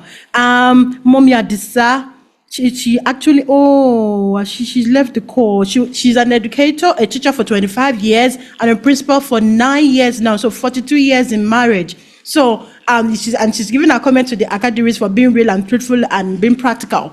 Oh, she's left the call. I can see Esther Akitariwa. Esther Olatu, she's an educator. One of our uncles in the house, Uncle Chinko. Uncle Chinko, I'm still going to come back to you to give your own, to share your story and your experience with us. I can see you on the call. I see Mrs. Bimbo Olatu on the call. Thank you so much for joining. Please tell us where you're calling from so we can celebrate you megally. The Fadipes, I can see you've been raising your hands. Okay, please, admin, admin, please unmute the Fadipes and let them share with us. I say, we can't treat all these questions. I have so many questions I want to have, but let's go on. Thank you so much, Omobola. I just wanted to contribute to the other question that talks about single parents, how they would deal with parenting and all that. For me, my own advice will be that they have a lot to do. It's not an easy thing, okay? Number one, you have to understand if you have a good childhood, you have to make that childhood a blueprint of how you're going to train your child. And for me, I would say a blend of that blueprint with the present, because you also need, like that day Afolabi said, you have to know what is happening right now as well. So you have to also balance the whole way of parenting, how you were raised, with the conscious parenting that we are into right now. Yes. And you have to do a lot of reading. You have to read. You have to learn and unlearn those things you have learned in the past on how to do some things. You have to unlearn them and take on new ones. You have to know what is happening in the world. You have to read books. There are books. The other day I was trying to buy a book on how to raise boys. You also have to know that there are ways of raising boys is different from how to raise girls. So if you have a girl child, you have to educate yourself on how to raise a girl. Like Daddy said, the kids are different with different characters. So you need to know that if you're a single parent, you have to invest your time. You have to be committed. You have to be in that child's life. It's not just knowing. You have to be present. A lot of parents these days, they are not present. That's the problem we're having. Somebody is living his child for a teacher to train in school. I was telling my husband before, the normal belief is the kids always believe their teachers over their parents, but that has changed with us. And my husband said something which I agree with. You have to be smart as well. If your kid sees you as illiterate, trust me, they will prefer their teachers over you. You also need to know what is going on in the world. A lot of us don't even know. Okay, for me, I try to read, educate myself every time. But things I try to limit. Social media is one of those things. So sometimes my husband is a social media person, tells me what is trending. I deliberately did not do that. Don't want to put myself, because too much information I don't want. So because of that, I try to also let my kids know that you cannot expose yourself to everything. But I also want to know what is happening in the world. I listen to news. I read books. I want to be a better parent. So for you, if you're going to be if you're a single parent, or because of whatever has happened, you have to be present. you have to be prayerful, because to be honest, parenting, like we said, there's no one fit size all way of doing it. It depends on the family dynamics, to be honest. And if the dynamics has changed, you also need to understand you need to change with it. You need to be conscious of it. You need to have a blend of the past, which has a bit of discipline and moral values instilled in the child. You have to train yourself. You have to educate. You have to be aware that this is the society we are in and this is what is obtainable. But what do you want your child to be? How do you want the child to be in the future? Have a picture of how you want that child to be. And with the help of God, with the blueprint you have, you work towards it. You don't want to be a forceful parent. You don't want to be a tiger mom. You want to be a parent that is loving. At the same time, instilling value and being disciplined. But you have to learn and you have to have time. Thank you. You have to keep reading, keep learning, keep improving, self-development in terms of parenting. All right, so two major questions. Screen time. How do we balance it? How do we balance the screen time our children? This question is for Mr. Olawale Akadiri. How do we balance the screen time? After this question, Uncle Chiko, please get ready. You're coming up to share your perspective in 1 or 2 minutes with us. But Mr. Olawale, how do we balance screen time? And in what ways has technology affected parenting styles? Yeah, just to put it straight, balancing screen time will start from you. From us? Absolutely. Oh. Absolutely. Like we said, we have 3 types of education, right? We have formal, the one we do in school. We have formal, the one the father and mother needs to do and the society needs to do. But and the non-formal, like the carpentry, like all the electricians and all that, they don't have curriculum for that. But the most important, starting the education is the one you get from home, right? And like my dear said, you are the first teacher. Just if we should all go back to our phone and check the screen time today alone, if you spend 25% of that time with your kid, you would have made a lot of impact in their lives. It starts with us. Instagram, you screen 1, 2, 3, you see all of them. 2 hours you're there, right? I'm also guilty of this, but it needs to start from us, right? It needs to. What the problem we're having is just the quality of informal education at home. All right. We don't have time to even teach that. And who is teaching our kid? Are we the one? Is it our nanny? Because our number one competitor now, rivalry, is social media, is the technology, right? We cannot run away from it. It's the devil you cannot run away from. Because in school, we going through the training in the university, we're taught the traditional way, right? But when we got to school, we unlearned those things to relearn, the modernized way of teaching. We call it 21st century teacher, But to be a 21st century teacher, then we also need to have 21st century parent. Because education is not just the school, it starts from home. And I like what Remy said, a bit of also education, because we also need help. And these help are available, like Mr. Oladipos said, they are available everywhere. Rather than looking at Mr. Macaroni, look at how to do this, how to support, In those days, our parents there was no screen. And because the truth is, our kids are more stressed now because of distractions everywhere. In those days, what is computer? I never saw computer until SS3 or so. Until a year before, and then just one big television, all those big desktop. I never saw those things, right? We didn't see any DVD or phone or things, It wasn't common. It was hard. So we're always at home, and our parents would be there. Is it that we're in the kitchen with them, giving them Maggi, giving them cutting vegetable for them? One way or the other, we're learning. That's how some of us guys are able to make a bar, and all that. You understand? So these are quality education that you don't even see them in the at home now. But in the house, mother is with a phone, the father with phone, and even when they come to you, you know, like about the formative stage where you have the opportunity, they come to you about telling you things you don't have time. It's either you are not, right? And that is why in some homes now you see kids develop more relationship with their nannies. You know, for those of us that are still in a place where we could have nannies, you know, and they are real parent, you know. So screen time in school, you cannot stop screen time. It's very important. We manage it to the best of our ability. But what our vice parent, because one of the challenges we are facing in school as teachers is students coming to school with their phones. I don't think that is proper. All right. So we need to establish that, because like we said, we are parenting against social media, we are parenting against society, we are parenting against the peer, we're parenting against people from different places. Because if you don't teach them, they will teach them. They are ready. They have time. That time you don't have, they will teach them, but you will not like what they will teach them. That is the problem. Now, that's why we need to establish like a routine, you know. We just started something in my house now. We call it family meeting. And what was that family meeting? You know, our communication, we communicate with them, but we felt that we needed to change how we communicate.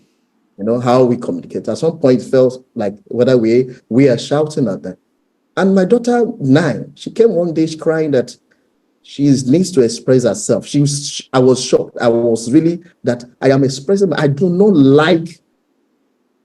I looked back, like when I was 9, did I even have that effort to stand in front of my daddy? You know what reset button slap is what I will receive. But I appreciated that. Like, okay, as a parent, we also need to give that room for feedback from our kids. We need that feedback. You know, what is going on, right? What is going to communicate to build trust. When you communicate to build trust, then everything in the house, you know, will be done in a very civilized way. We don't have to shout, because we need help, to be honest. When you say we have mental health, I think all Nigerians, most of us have mental health with the way we communicate, with communication. We believe if you don't shout, you have not communicated. You know, I'm working on it. We took some students to US and you know, in the hotel where we lodged, you know, sorry to take us there. And we noticed that I have never, you know, unless you go to another society or another area, you will not know that we are loud. I stepped back, I was paying attention. I realized we were practically making noise in that environment. So we need to, and the current, you know, crop of children we have, they are more, I think they are more exposed than us. You know, technology has helped them. You know, they're more exposed.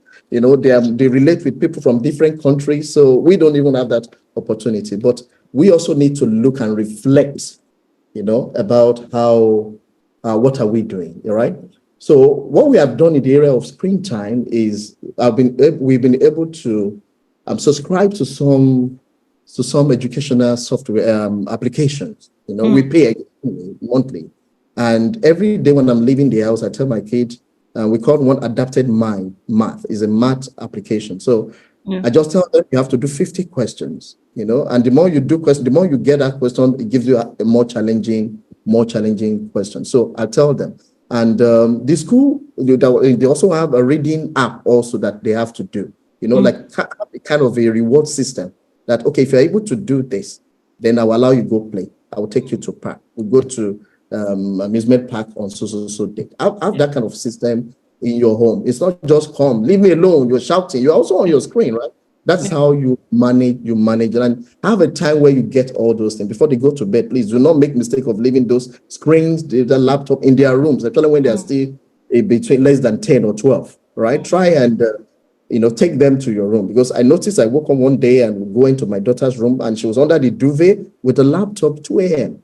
You know, come on, no, okay, you know. So they are smarter than us. So we just need to keep looking for ways, you know, and this takes time. We need to be deliberate. We need to have a routine, you know, because in school, there's no problem in school because, you know, some of those sites that they could go are, you know, restricted, they're blocked. even though they still have they still bypass, but we try as much as possible to ensure that, okay, they are also safe online. Yeah. Yeah. But it starts from us, actually. If we can do it, we have time to also stop that. Yeah. So it starts from us with the parent. Once we are disciplined, it will be easier for us to pass it down to the kids, to the children.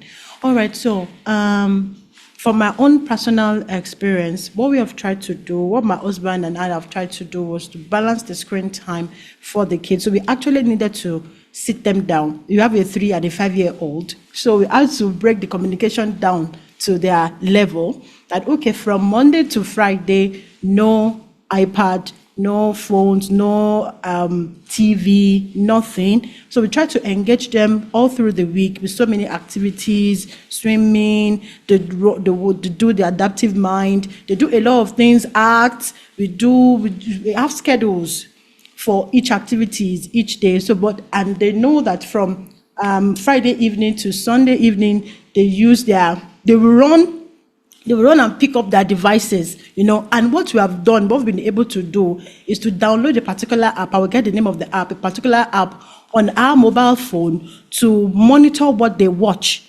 So you can actually, from your phone, you can actually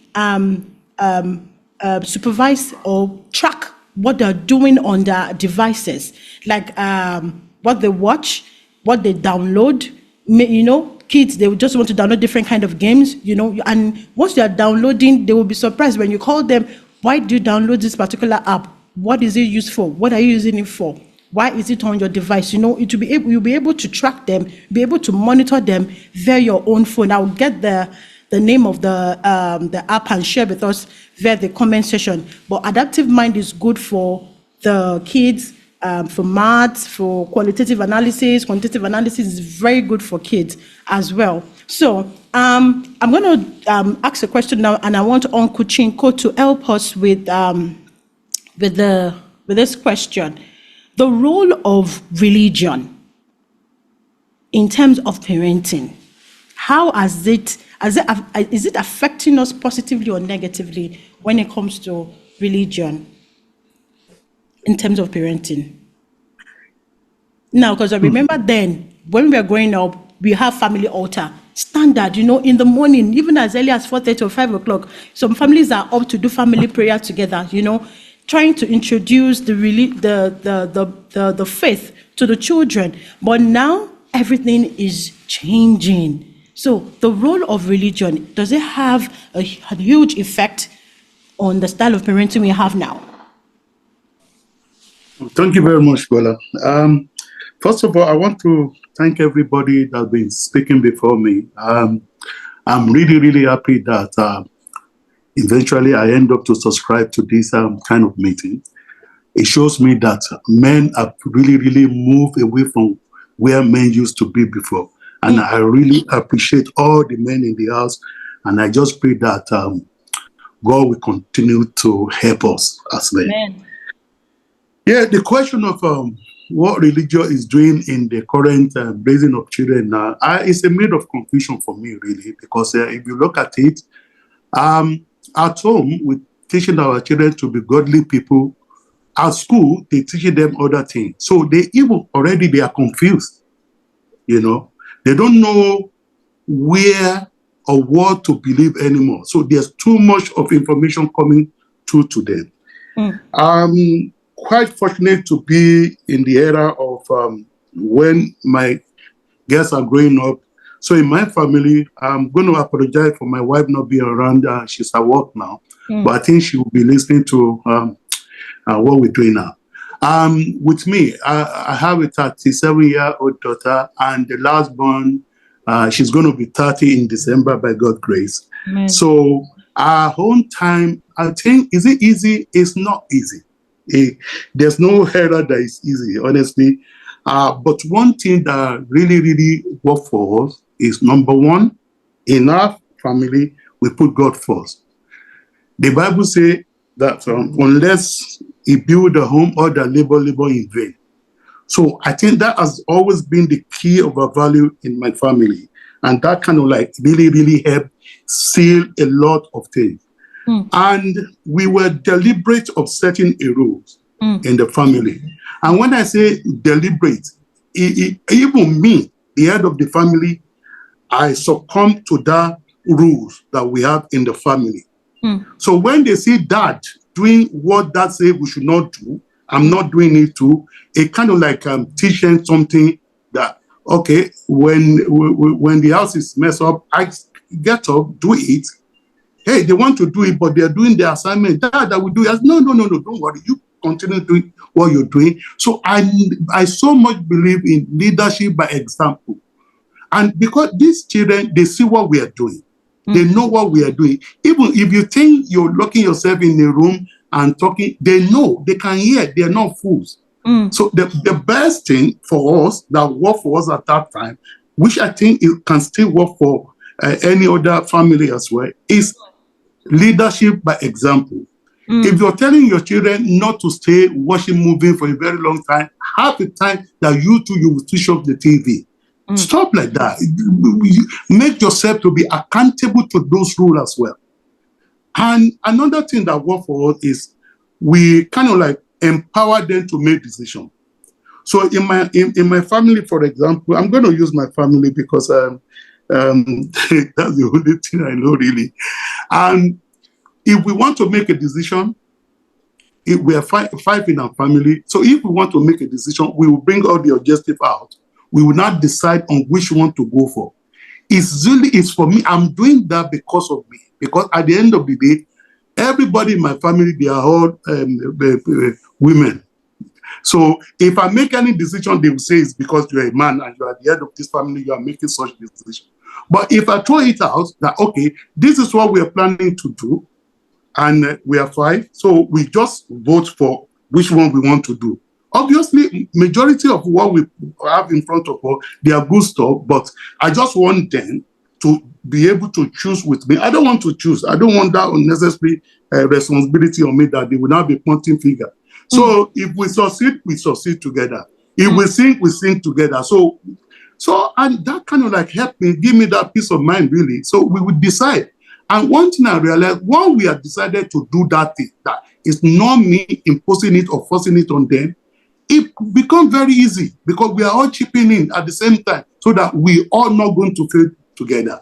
So that helped me a lot, really. And another thing is you need to constantly be in your children's life, as in not imposing in their privacy, but being their friend constantly. One thing that really helped me and my wife when we were bringing up our girls was the fact that we are able to make their own friends our friends too.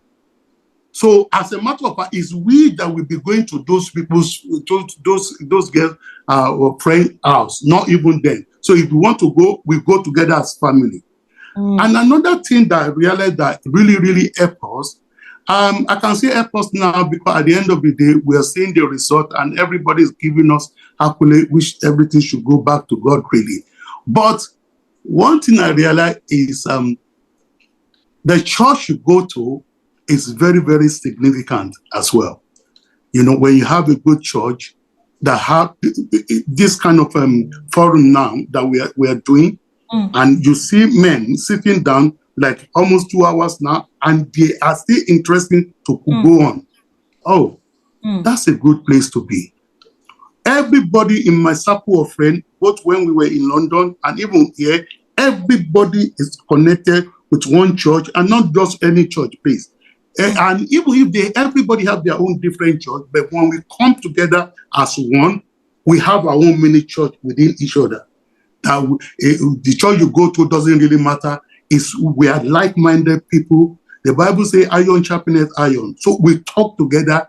I realized that when we were in a certain group in UK, I'm learning something that I would have learned before that would have helped my life even much better, which I was able to apply later anyway. As a matter of fact, our being in UAE right now is because we subscribe to those groups. Because majority of them, some will work in Canada, while we be somewhere. But luckily for me and my wife, we've never been apart before. So when the opportunity of coming to UAE came, it's an opportunity for us to move together as family. I mean, me and my wife, the girls are grown up now, really, and we're reaping the benefit now. So my conclusion, not to derail from what we are saying, is first, let God build your home. Release everything to God. And be deliberate about any decision or any rule you set in place that you too, as the head of the family, you need to subscribe to it as well. And with that, I think we leave the rest to God, really. Thank you so much, sir, for that insight. Thank you for sharing your story with us. Thank you for opening up to us to for opening up to us tonight regarding your the parenting style. Thank you so much, sir. We really do appreciate your contribution. Okay, so wow, we've spent so much time, and it seems we just started because we still have a lot to talk about. But okay, let's keep going, and very soon we'll just have to round everything up. Now, so the Akadiris. The question is for you as the educator, and please, other educators on the call, if you have a contribution to share as well, please just raise your hands and let us know, really, what are your expectations from us, we the parents? What are your expectations from us? Because right now we realize that the kids spend a lot of time in school than they spend in the house. So what do you expect from now? I want you to talk as from the angle of an educator. Now, what are your expectations from us, we the parents? Oh, okay.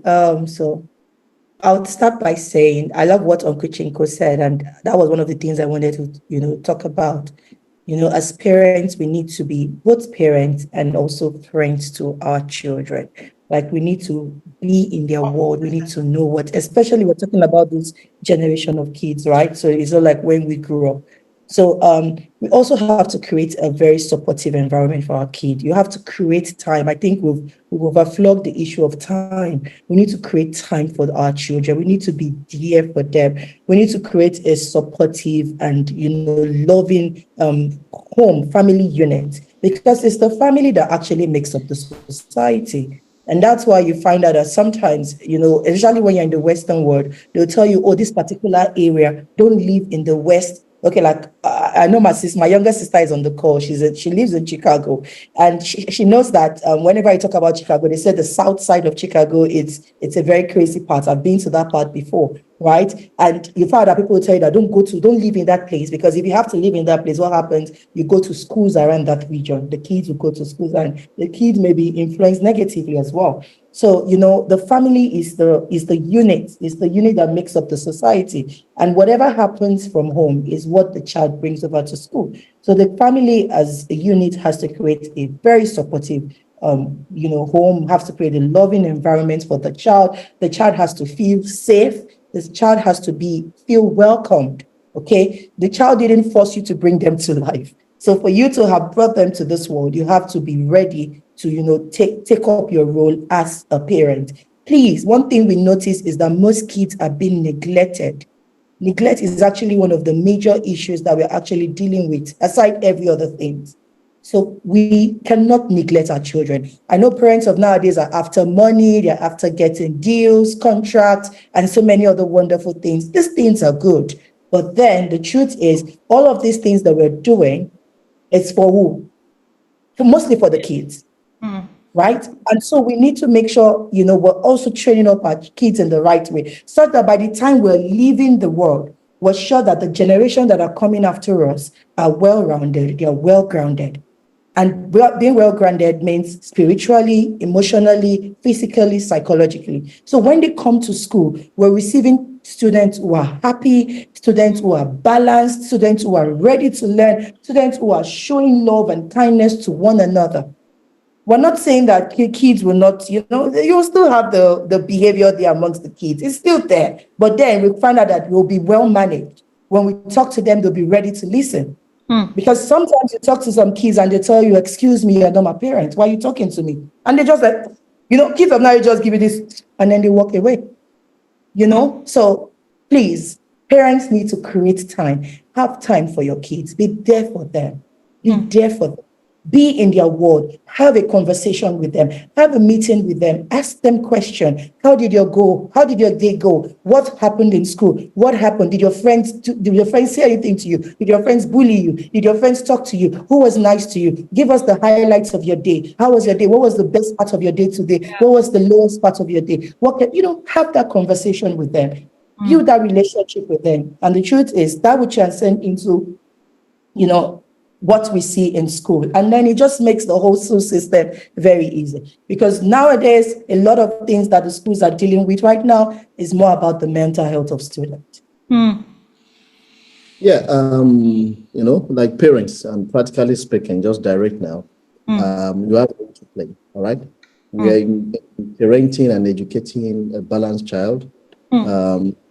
It's not just the teacher, it's not just the school, right? Parent has a role to play, or roles to play. The school, the teachers, and the child, right? It's like it's a triangle, right? Everybody has to play a role, right? If the teachers are doing the best they can, and you as a parent, you're not doing your best, all right, in terms of supporting your child and try to even find out what is happening, let him give you feedback what happened in school today. Please try and create that time. Is very important. Do not just they're just playing or and do not please take whatever they tell you with levity or just like it's not important. No, it's important, right? And parents, please build a very good relationship with the teachers of your kids. All right, they are your support system. And the truth is, the children spend more time with us than you guys. If you look at it, they spend 8 hours in school, right? Yeah. By the time they are right, you need to have a strong relationship with the support system, whichever support system, whether in the extracurricular activities. Exactly. So have their email. You need to communicate. Please do not wait until parent conference before you have relationship about, can you give me feedback? Just a line. Oh, Miss Catherine, please give me feedback about this. And if you please try and make it a point of duty to flip through their notes, flip through what they do. All right. The things we do now, we send you topics and learning outcomes to be covered on a weekly basis. Weekly plans. I know a lot of you guys don't even have time to even look at those things. But is the teachers now we do so much. This is not even the best time to be teachers. I would have preferred to be teachers because in those days we are blamed for even the child, for parent failure. We are blamed when the child is not doing well because the school has competitors. We have all schools. If parents they are not satisfied with it, they go to another school. So the owner of the school are putting blame on us to do extra mile, forgetting that we also have children. When we go back, you are going to another school. You are already tired, right? So parents, please help us in this regard. Pay attention to what they do. Go through their notes, check mistakes they made, try to reinforce and consolidate on what the teachers have done during the day, and please eat together. Eat together. Do not eat in the sitting room or you are eat together and talk.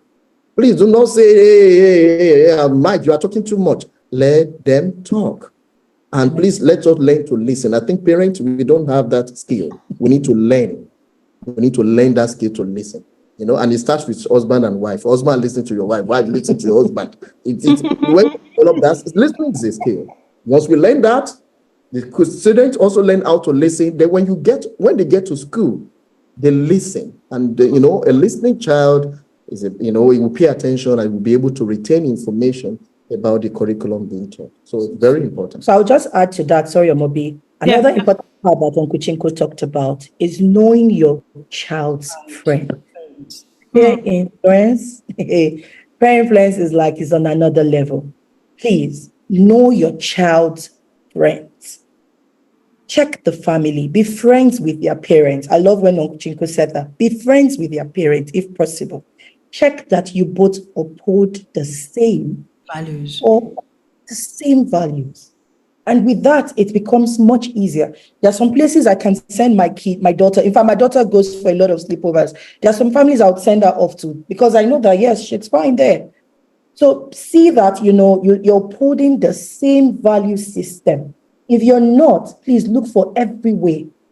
And that was one thing my mom did for us while we're growing up. There's some of our friends that, I'm sorry, she'll tell you cannot. Then there's a parable that says what the adult sees sitting, even as a child, if you climb the tree, you wouldn't see it. So they know what they see. And the truth is, at the end of the day, when we looked at it, it turned out to be exactly what they said. So we need to know our friends, the children, the friends who they move with. When they come back, ask them, how did you go with your friends? What happened? Tell me about your friends. In fact, my daughter is always saying, Mom, you always ask me. I say, yes, I want to know. Sometimes I tell her, I want to call your friend's mom. I want to just talk to them. I want to just hear their voice. Sometimes I just say, hello, Abdul's mom. Hello, Naria's mom. How are you? Amanda, just reach out. Let's see if we uphold the same values. And then you know that even when my child is away from my side, when they're with their friends, they are also in safe hands. Whatever they're saying amongst themselves, they're saying the right thing. I used to ask my daughter, what do you say amongst yourself? What do you say? Like, tell me, what do you say? What do you talk about? I want to know. I want to hear what they're saying. I want to be able to, and nothing beats the fact that parents, you have to be in your child's world. Please do not neglect them. Create time for them. And all of this will be, Thank you so much, the Akadiris. Thank you. I don't need to come back to you to give your advice. We've given us your full advice. Thank you so much for this insight. To all the educators in the house, Ruby, I see you. I see all your comments. Ruby is another educator in the UK. Adestola, Ruby Akinyomi, thank you for your contribution. Damilola Oke, the Okes from New Finland, I see you guys. Thank you so much for your contribution as well. I'm just going to go back to the Oladipos and the Olarewajus for their last word as we round off this session. Oh my God, we spent like 2 hours and it seems like 15 or 10 minutes. So the Oladipos, your final advice, your advice for parents, intending parents, grandparents on this call before we go, just in 1 or 2 minutes. Right. Baby man, you want to go first? Okay, so I'll try to keep it short. I have a lot to say, but I'll try to keep it short. So I'm going to be looking at my note because I really want to say these things. First, is be present with your children. So you can spend time and still not be present. You can be on your phone or your mind is somewhere else. But when you're present, you can notice the change in their moods, their responses, and then you can take action. Time spent. I grew up with parents who spent a lot of time with us. In fact, my younger sister, when she's in school and she's going home, I said, no, my father will be waiting for me at home. Her friends used to ask her, does your father work at all? And that's because they are shocked that he's at home, right? And the same thing happened in my home. My husband from work is back in the house with the children. So, when you said, they spend more time in school, I'm like, no, they spend more time at home. It's just the parents that are spending less time with the children because the full weekend, they're with us. And once they have the 8 hours in school, before they go to school, they're with us. When they come back, they're with us again. So actually, they spend more time with the parents, and the parents have a greater role to play in the life of children than the teachers. The teachers are just supporters. They're educators. We shouldn't saddle them with our own burden, our responsibility. That said, we're talking about peer influence, and that is very real, right? If you don't know your children enough to know their friends and the type of friends they keep, it could be detrimental. But how do you even know without prying? Because once you start to pry and you start to be, very nosy, they will also run away again and close up to you. So you have to devise the means to know. If you're already discussing with them openly, they will just continue to talk without realizing that they are divulging information to you. So when they divulge, don't react. Because when you react and yeah, with that girl, no, they will keep quiet and they will never tell you again. Respond, listen, be present and respond. Don't shut them down at all. Never shut a child down. Never say you talk too much. Never say you talk nonsense. Always acknowledge the feeling of the child. Very important, because at that age, all they know is feelings.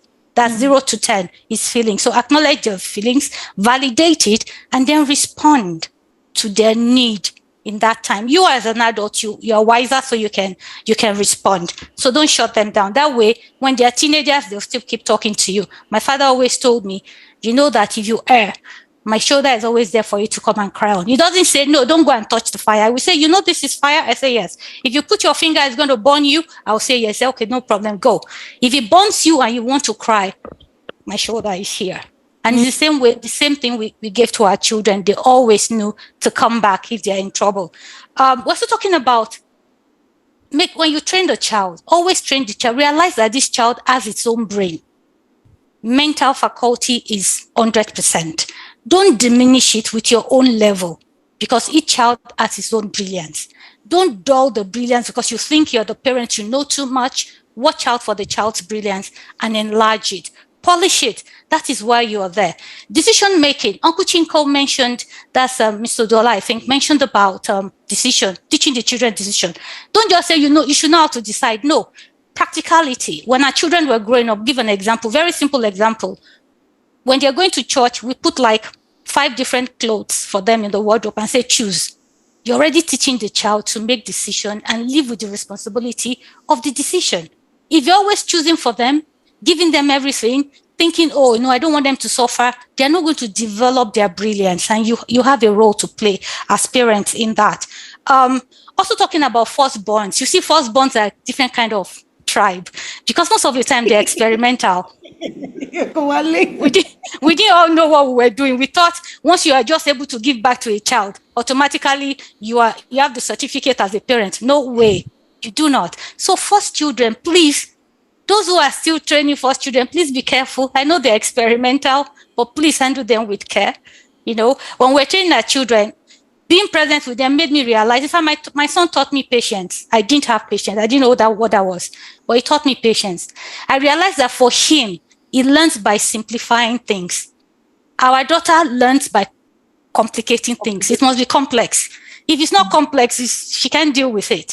But, being present with them, you could see that. And then when you give them things, you know the approach to use for them to actually blossom into the full person that they're supposed to be. We're talking about or faith with children. Family prayer time or study time is bonding time. It's value building time. So it should always be encouraged. I still remember the prayer lines for my parents and even the ones we share as our own family. So it's very, very important for you to say. I have more, but I'm just going to zip here because I think I'm taking time. And of course, my husband, please, you have the floor. No, you have the table. Okay, I'll take the floor and the table. All right. Maybe just to touch on, she's mentioned quite a lot, but let me just touch on I'll start from the last one. The issue around prayer and faith. When parents make it seem as if it's a do or die affair, we will start seeing rejection from the children. So you need to introduce things that will make them enjoy what they want to do. And it's very important that you find that balance of finding things that will be of interest to them. Yeah.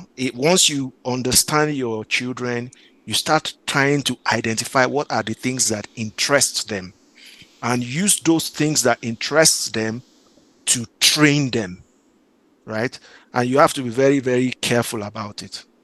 Now, what other thing that I also want to touch on is the bit about praying and finding out about their friends and that and all that. Praying or prying, if you want to use the phonetics, is also quite useful and can be dangerous, right? So if you don't, the age range especially will also dictate how much prying you are doing and how you go about it.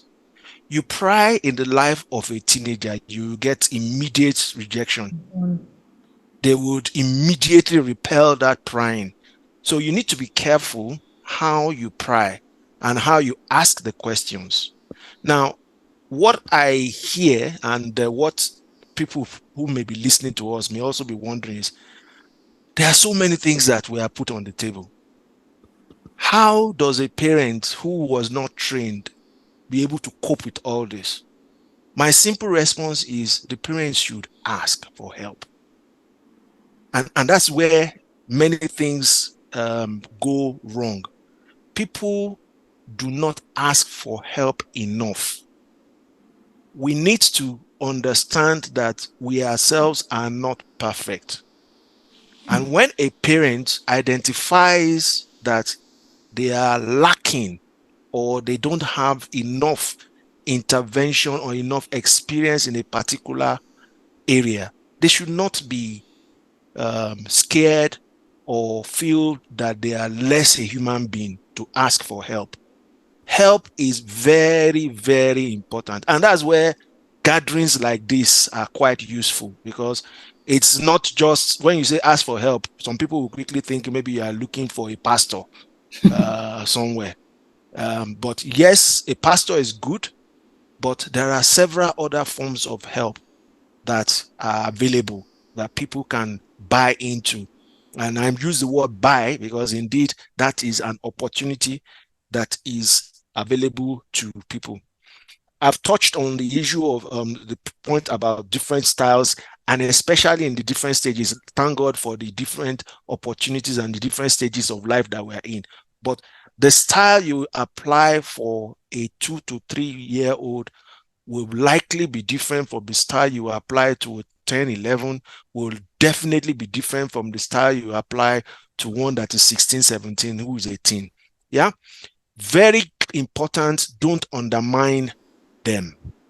People have talked about being supportive, but the flip of that is also that in supporting, there is a very thin line between supporting and undermining, because many of us would think that because I'm supporting a child, you not realize when you are gradually giving them instruction because of support. So please give them the opportunity to blossom. Let them make mistakes. Of course, not costly mistakes, right? Like my wife mentioned, her father will clearly tell her, that this is fire. Let them learn from their mistakes. Let them take decisions that they would know that indeed, this is my decision and I will live with it. But of course, guide and make sure that the decision that is going to mar them for life is not going to be one of the ones they will take. So I repeat again, ask for help, right? Ask for help and ask for help. Thank you. Ola, please, I just want to add one thing, and I'm very sorry. And that's something I've noticed in parenting nowadays. We seem to fear our children. We seem to be afraid to parent them. We want to be friends. We want to be seen as friends rather than as parents. Most parents would rather be, my child sees me as a friend more than a parent. The discipline aspect of disciplining the child should always come from the parent first. I'm not saying punishing, there's a difference. We shouldn't punish children, but discipline them. You can lose friendship when you are disciplining, but once the discipline, the friendship will return. But gain your respect, earn your respect by disciplining the child. Don't fear. I see people, they just need the children to run around and no, I can't control them. You are the parent. You have the power to control these children by disciplining them. Show them the boundaries and keep your boundaries. Your boundaries will be, elastic, but your boundaries must not be overstepped. Once it's overstepped, you have to discipline. You are teaching that child a very important value in life. Even when he or she grows up, he will know how to maintain boundaries and also respect other people's boundaries. So you don't necessarily have to be friends all the time. Discipline first, friend will come, certainly. Most of us now, we look back at our parents, we're giving them thumbs up. Yes. And that's very important. Thank you. Thank you so much, sir. Thank you so much, Ma. So this session has been filled with so many life nuggets. So I have written down so many points. Spend more time with the kids. Be intentional about your parenting style. Be a good listener. Give them time. Let them express themselves. Let them talk. We shouldn't shut them down. That one is speaking to me. Me personally, I'm going to take that and I'm going to work with that. Give them time, let them express themselves, so that when they get out, so that when you give them listening here, they will not go outside and be talking to strangers. They would have spoken to you, their parent first. Then let them feel safe, let them feel welcomed, let them feel comfortable around you all the time, and have a happy, well-balanced, mental, stable children is key. We should be present in their lives. We should be present with them. We should listen to them, because we play a bigger role in their lives. We are their first teacher, like what Teacher Mabel said. We are their first teacher before they get to school. So let us do it rightly. I know we can't do it by our strength too. We need to seek for help. We need to learn. We need to read, like what Remy Fadipes said. We need to read. We need to develop ourselves. Emotional intelligence is key for us as well. So, and remember what we discussed during our live discussion, mental wellness. Okay, so I think I'm still going to bring Mrs. Folashade back on the platform to still discuss how we can actually work and maintain sanity during parenting, stress control, stress management, everything. You have to come back and discuss it, ma. I'm just giving you an heads up so that we will know where to plan that and come back again. Then family prayer time is key. She said family prayer time is the family bonding time. So it is key. I know we don't have time. I know we are all, the inflation is high, the economy is not smiling, but let us still create time for the family. Let us have that prayer time, like how they brought us up. Let us have it, because when we look back now, we appreciate that little time that our parents gave to us for us to pray together.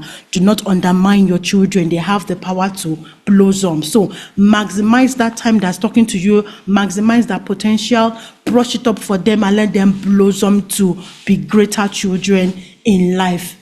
Lovely parents, thank you so much for joining us. My special guests, the Olarewajus, the Fadipes, the Oladipos, the Akadiris, to everyone on the call. Shola Jinodu, I see you. Tosin Salakoti K, Mr. Taiwo Olayeni, Ms. Olubukola's iPhone, Oluwaseun Dosumu, Loretta Kehinde, Kenny Oke, K Akinrinola Folawiyo, I see you. Esther, I see you. Thank you so much for support. Thank you for joining. Our next live discussion is going to be explosive. So watch out for it. Watch out for it. Thank you so much for your time. Thank you for spending this time to learn, to acquire more knowledge when it comes to parenting styles. Thank you all so much for your time. Till we come your there's a question? It's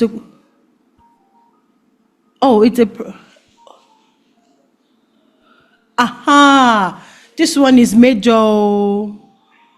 But it was asked privately. Who is going to answer this question from anybody on the call? Okay, let me spell it.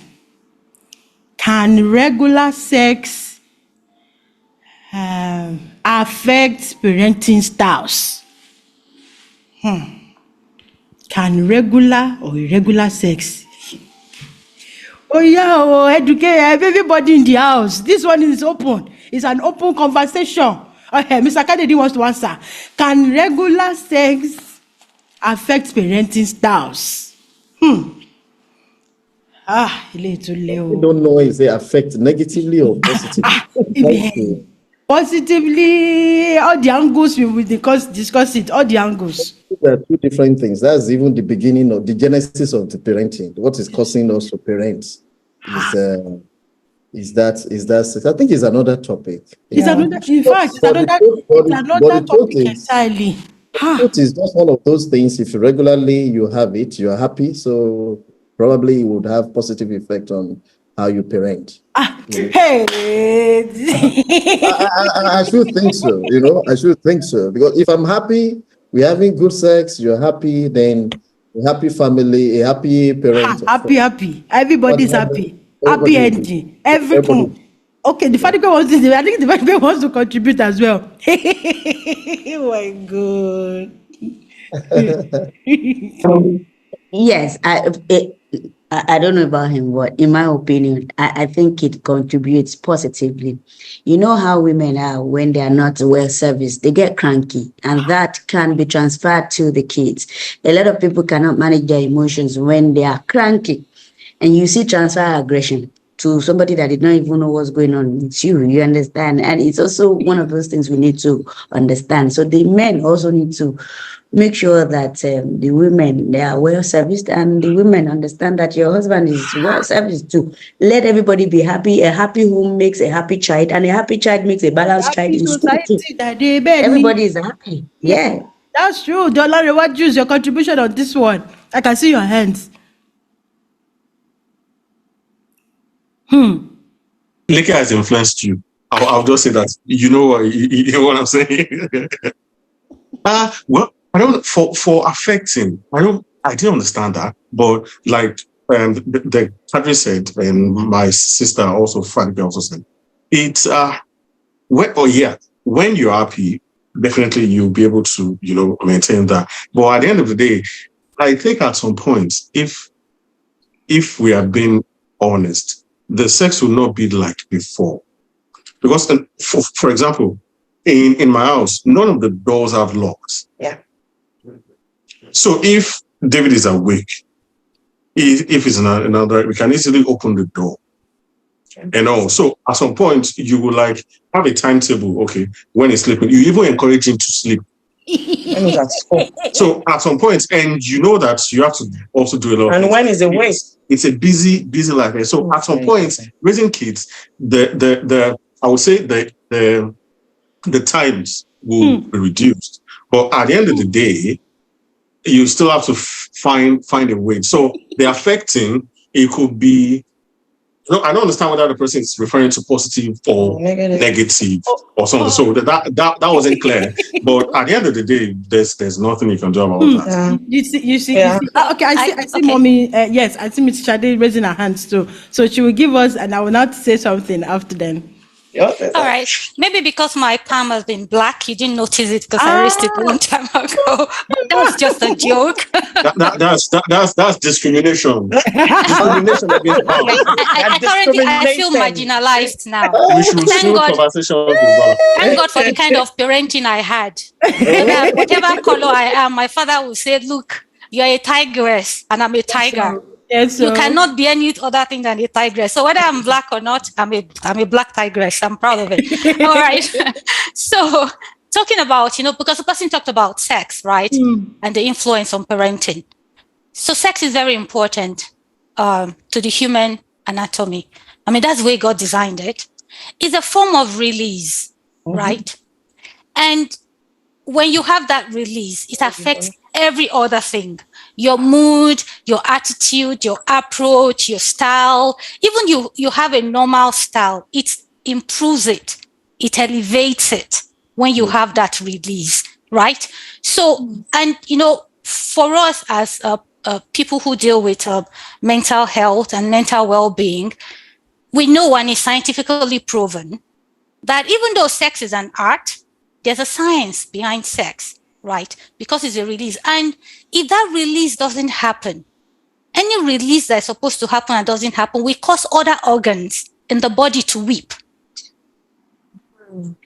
So if that release does not happen and is internalized, it's going to affect your feeling. And feeling is everything. We think that our thinking capacity is everything. No. See, where you put logic beside emotions, emotions will win 100% every time. Logic doesn't have stand with emotions. And that's why it's very important. When that release is to happen, I know it's not 100% of the time that we give in. And I can use myself as an example, right? I'm a blackie, but I know that release is important. That's the way God designed it. And it has to happen. Look, if you want to know a man who has not had the release he needs, when he gets to the office in the morning, you know. If he has a personal assistant or secretary, you will know that this man, something is not balanced today. It's because that release has not happened.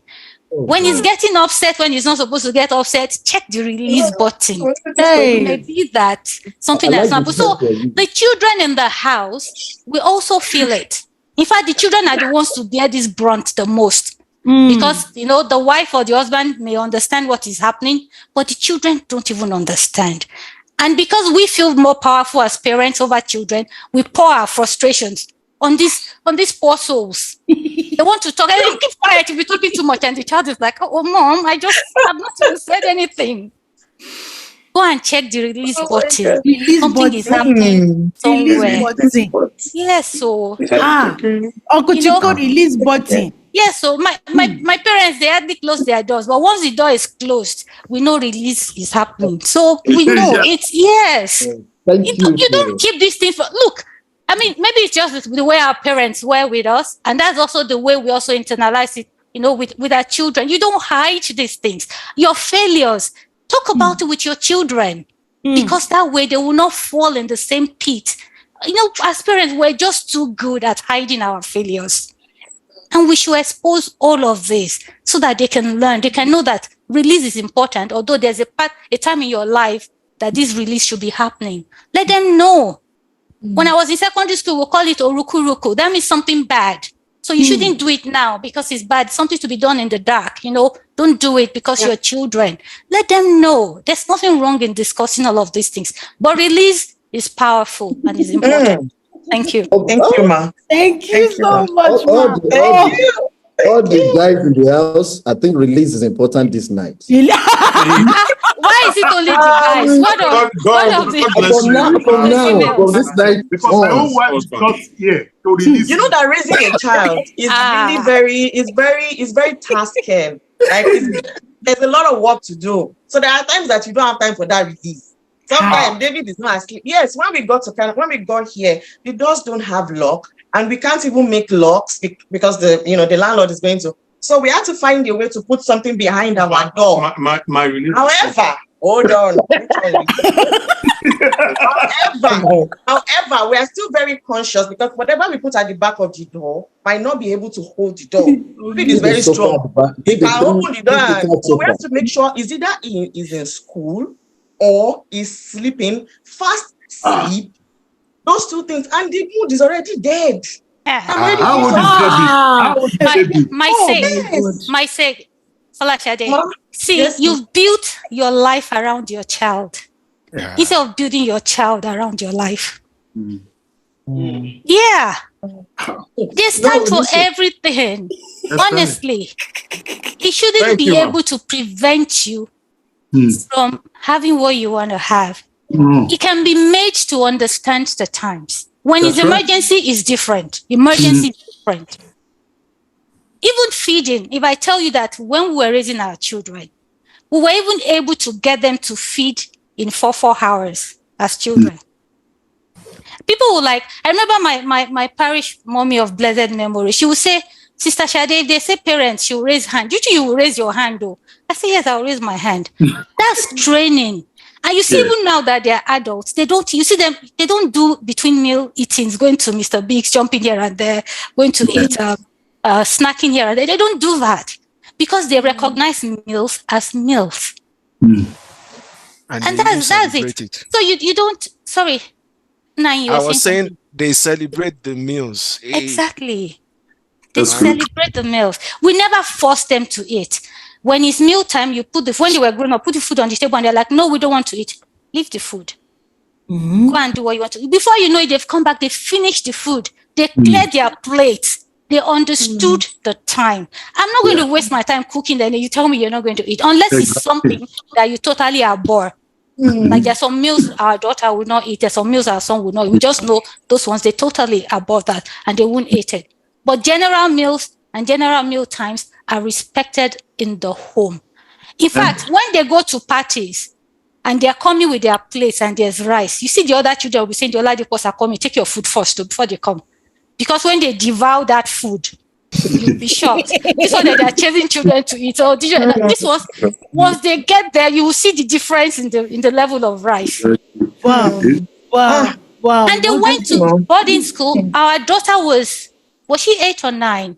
9, please remind me. Was she 8 or 9? 8. 8. When she went to boarding school. And people were like, how did you release? How can? You guys are wicked. Can you, this little child? I'm like, what has been put inside this little child? We'll take the child wherever. We tell them you can drop those children anywhere on planet Earth. They will survive. Because we're permissive in our parenting style. The same way our parents were with us. Permissive. We will leave them to grow their own roots deep enough so that they can blossom on their own. But of course, we guide. We know where we've planted them. We know the soil. We keep fertilizing the soil. But they keep absorbing and getting it. And it's not the kind of... I can't remember how many times my husband came. No, he didn't have to. Because the guidance, it was very, very strong. I wish I could go on forever. They went to university when they were teenagers, and they weren't even with us. They were in US, and people were like, these tiny teenagers, these little children, you're sending them to US on their own in that wild world. They will survive. When our daughter decided she was going for a second degree, we did not advise her to go for a second degree. Of her own, after working for 3 years, she said, you see, at this stage in my life, I want a degree in law. Wow. We don't tell them what to study. We never said, oh, we want you to become a lawyer, a doctor. It is what you want to study. And they tell us, we only guide them. When they told us what they wanted to study, we looked for a consultant to search for the right universities that will be good at what they want to study. We took our time to travel round to those universities, from East Coast to West Coast to... Which other coast did we go now? I can't remember. And we went round. Sorry? Just East and West, mentioned right? the East and West. Yes. East and West. And that was it. And they go to universities and they thrived. That's it. So that's it. You see, these children, they have everything, 100%. God gave it to them as they were coming. But parents, we just limit them because of our own insecurities. We project our insecurities on these children and start to handle them the way, all the gaps that we thought we had, all the things that we couldn't fulfill, we want to fulfill it through them. But they are not you. They do not have the talent of the gift you have. They have their own. Allow them to express themselves within the boundaries of the value system of your family. Wow. That's how it is. It's easy. I don't see parents fear children. I'm like, what are you fearing in this thing? Oh, this child doesn't know what he's doing. Nalayo.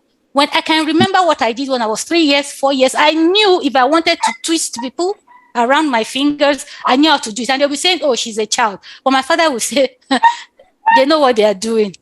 Yeah. They know what they are doing. My father taught me how to cut okra. If I cut okra with knife for you, it is like TD, like I'm doing TD. And some fathers will be like, I can't teach my child in the kitchen. Kitchen is domestic. What? What my father taught me, I can never forget. The influence of my father in my life, it still shows till today. I always say I have 3 Josephs in my life: my father, my husband, and my son. The things those 3 taught me made me who I am today. There's nowhere you can put me that I will not survive. Nowhere.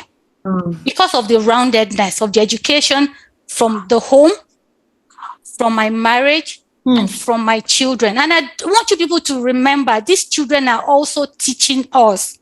My daughter taught me a lot about myself. A lot about myself that I didn't even think of. My son taught me patience that I never had or didn't even think I would need. Taught me how to look at things in a simple way, in simple forms. Look, our children are just blessings to us. I'm going to just zip.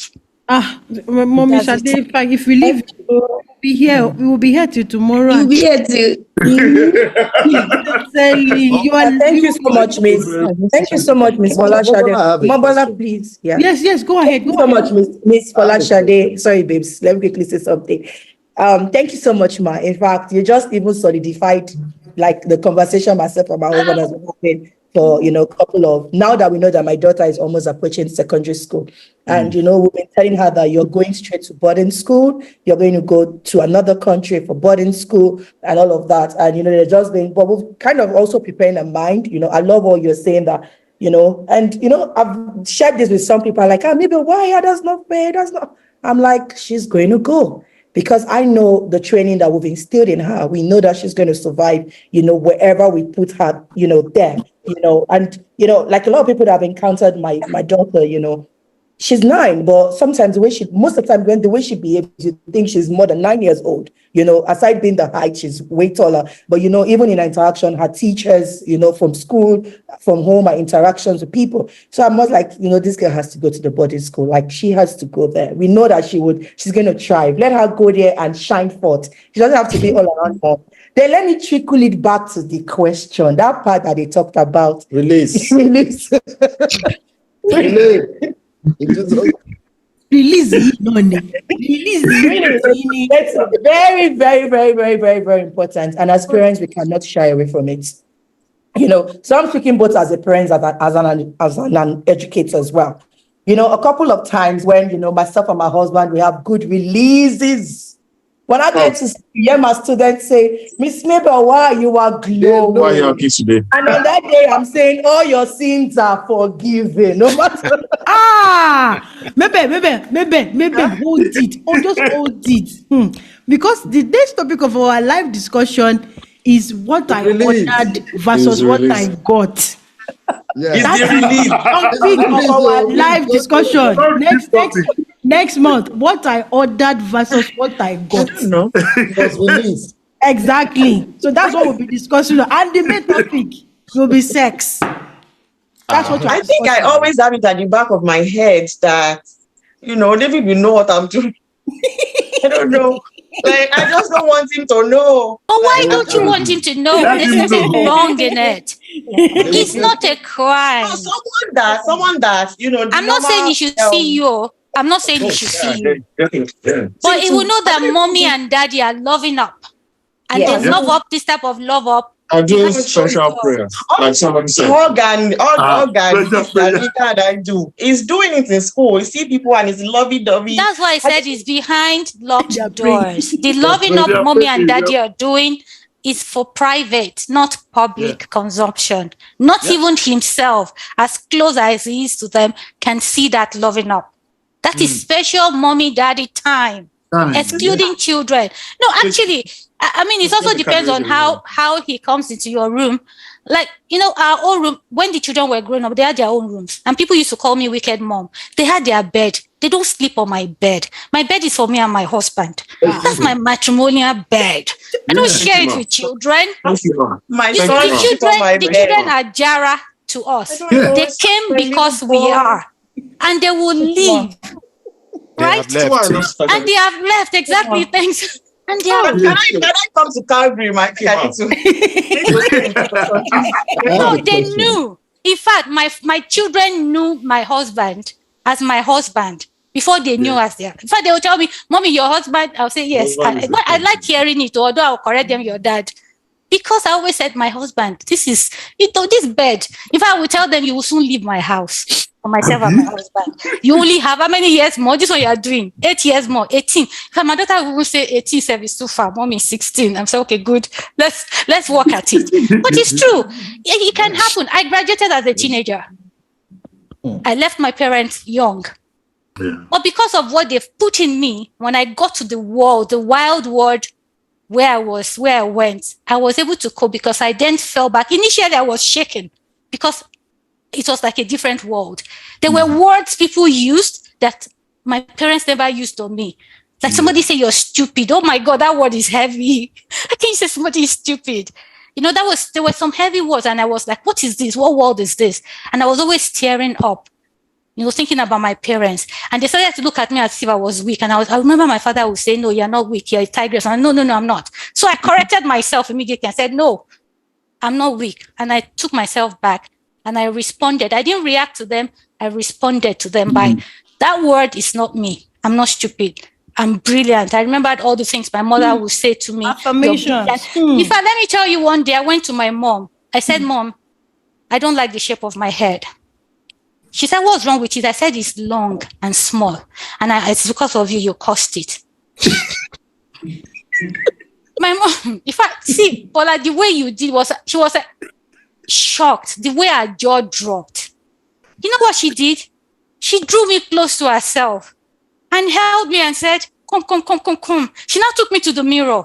She said, look at this beautiful head. Beautifully shaped. Do you know how many people are looking for this shape of head? Look at my own. Mine is not even as fine as yours. Look at this. Compare this. Put it by the side. How can you think about that? No way. This is the most beautiful head for your size. Since then, there's nothing anybody can tell me about my head. In fact, before you say it, I will tell you, see this my small dog head? It's cute. In fact, I like it. I look at myself in the mirror and I'm like, Shade, you know you're cute. You know that. Then I tell myself, you know you're vain, Sha. We need to round off. We need to one more question. Oh my because God. we're also parents and we're at this stage. I've got twin boys, 7 years, and my daughter 9.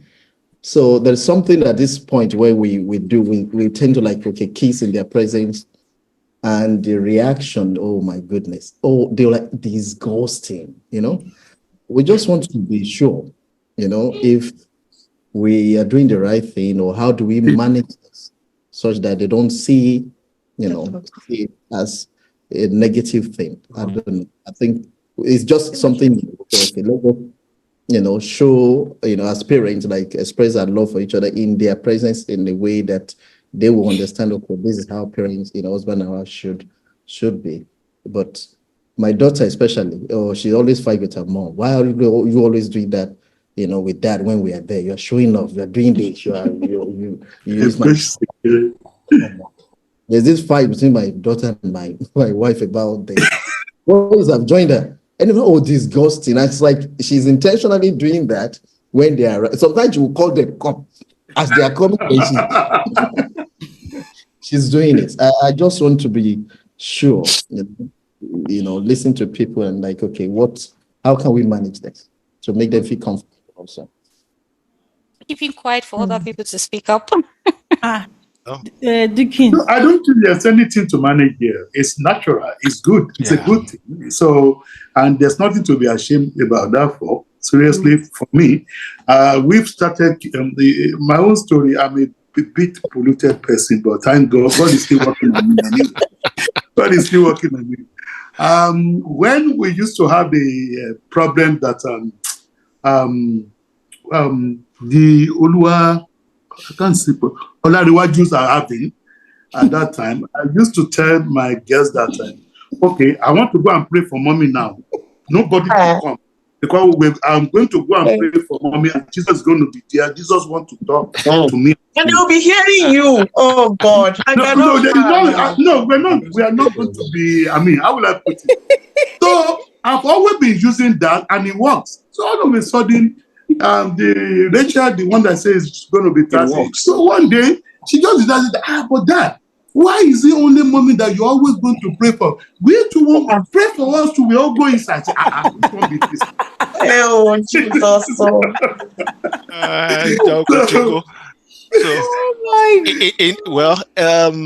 Like Uncle Chico said, actually, there is nothing wrong with showing affection in the presence of your children.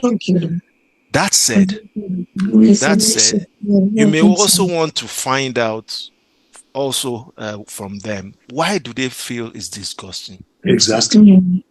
Yeah. You may want to check that and understand, because what could be happening is that they have learned something somewhere that teaches them that it is disgusting. So you have a huge opportunity there to turn things around. But the fundamental thing is that there's nothing wrong with even in church. I kiss my wife in church. Oh yes.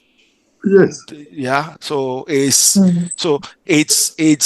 important to show affection. It was when we got to the UAE that I was a bit more careful, and I remember my wife. We're all careful.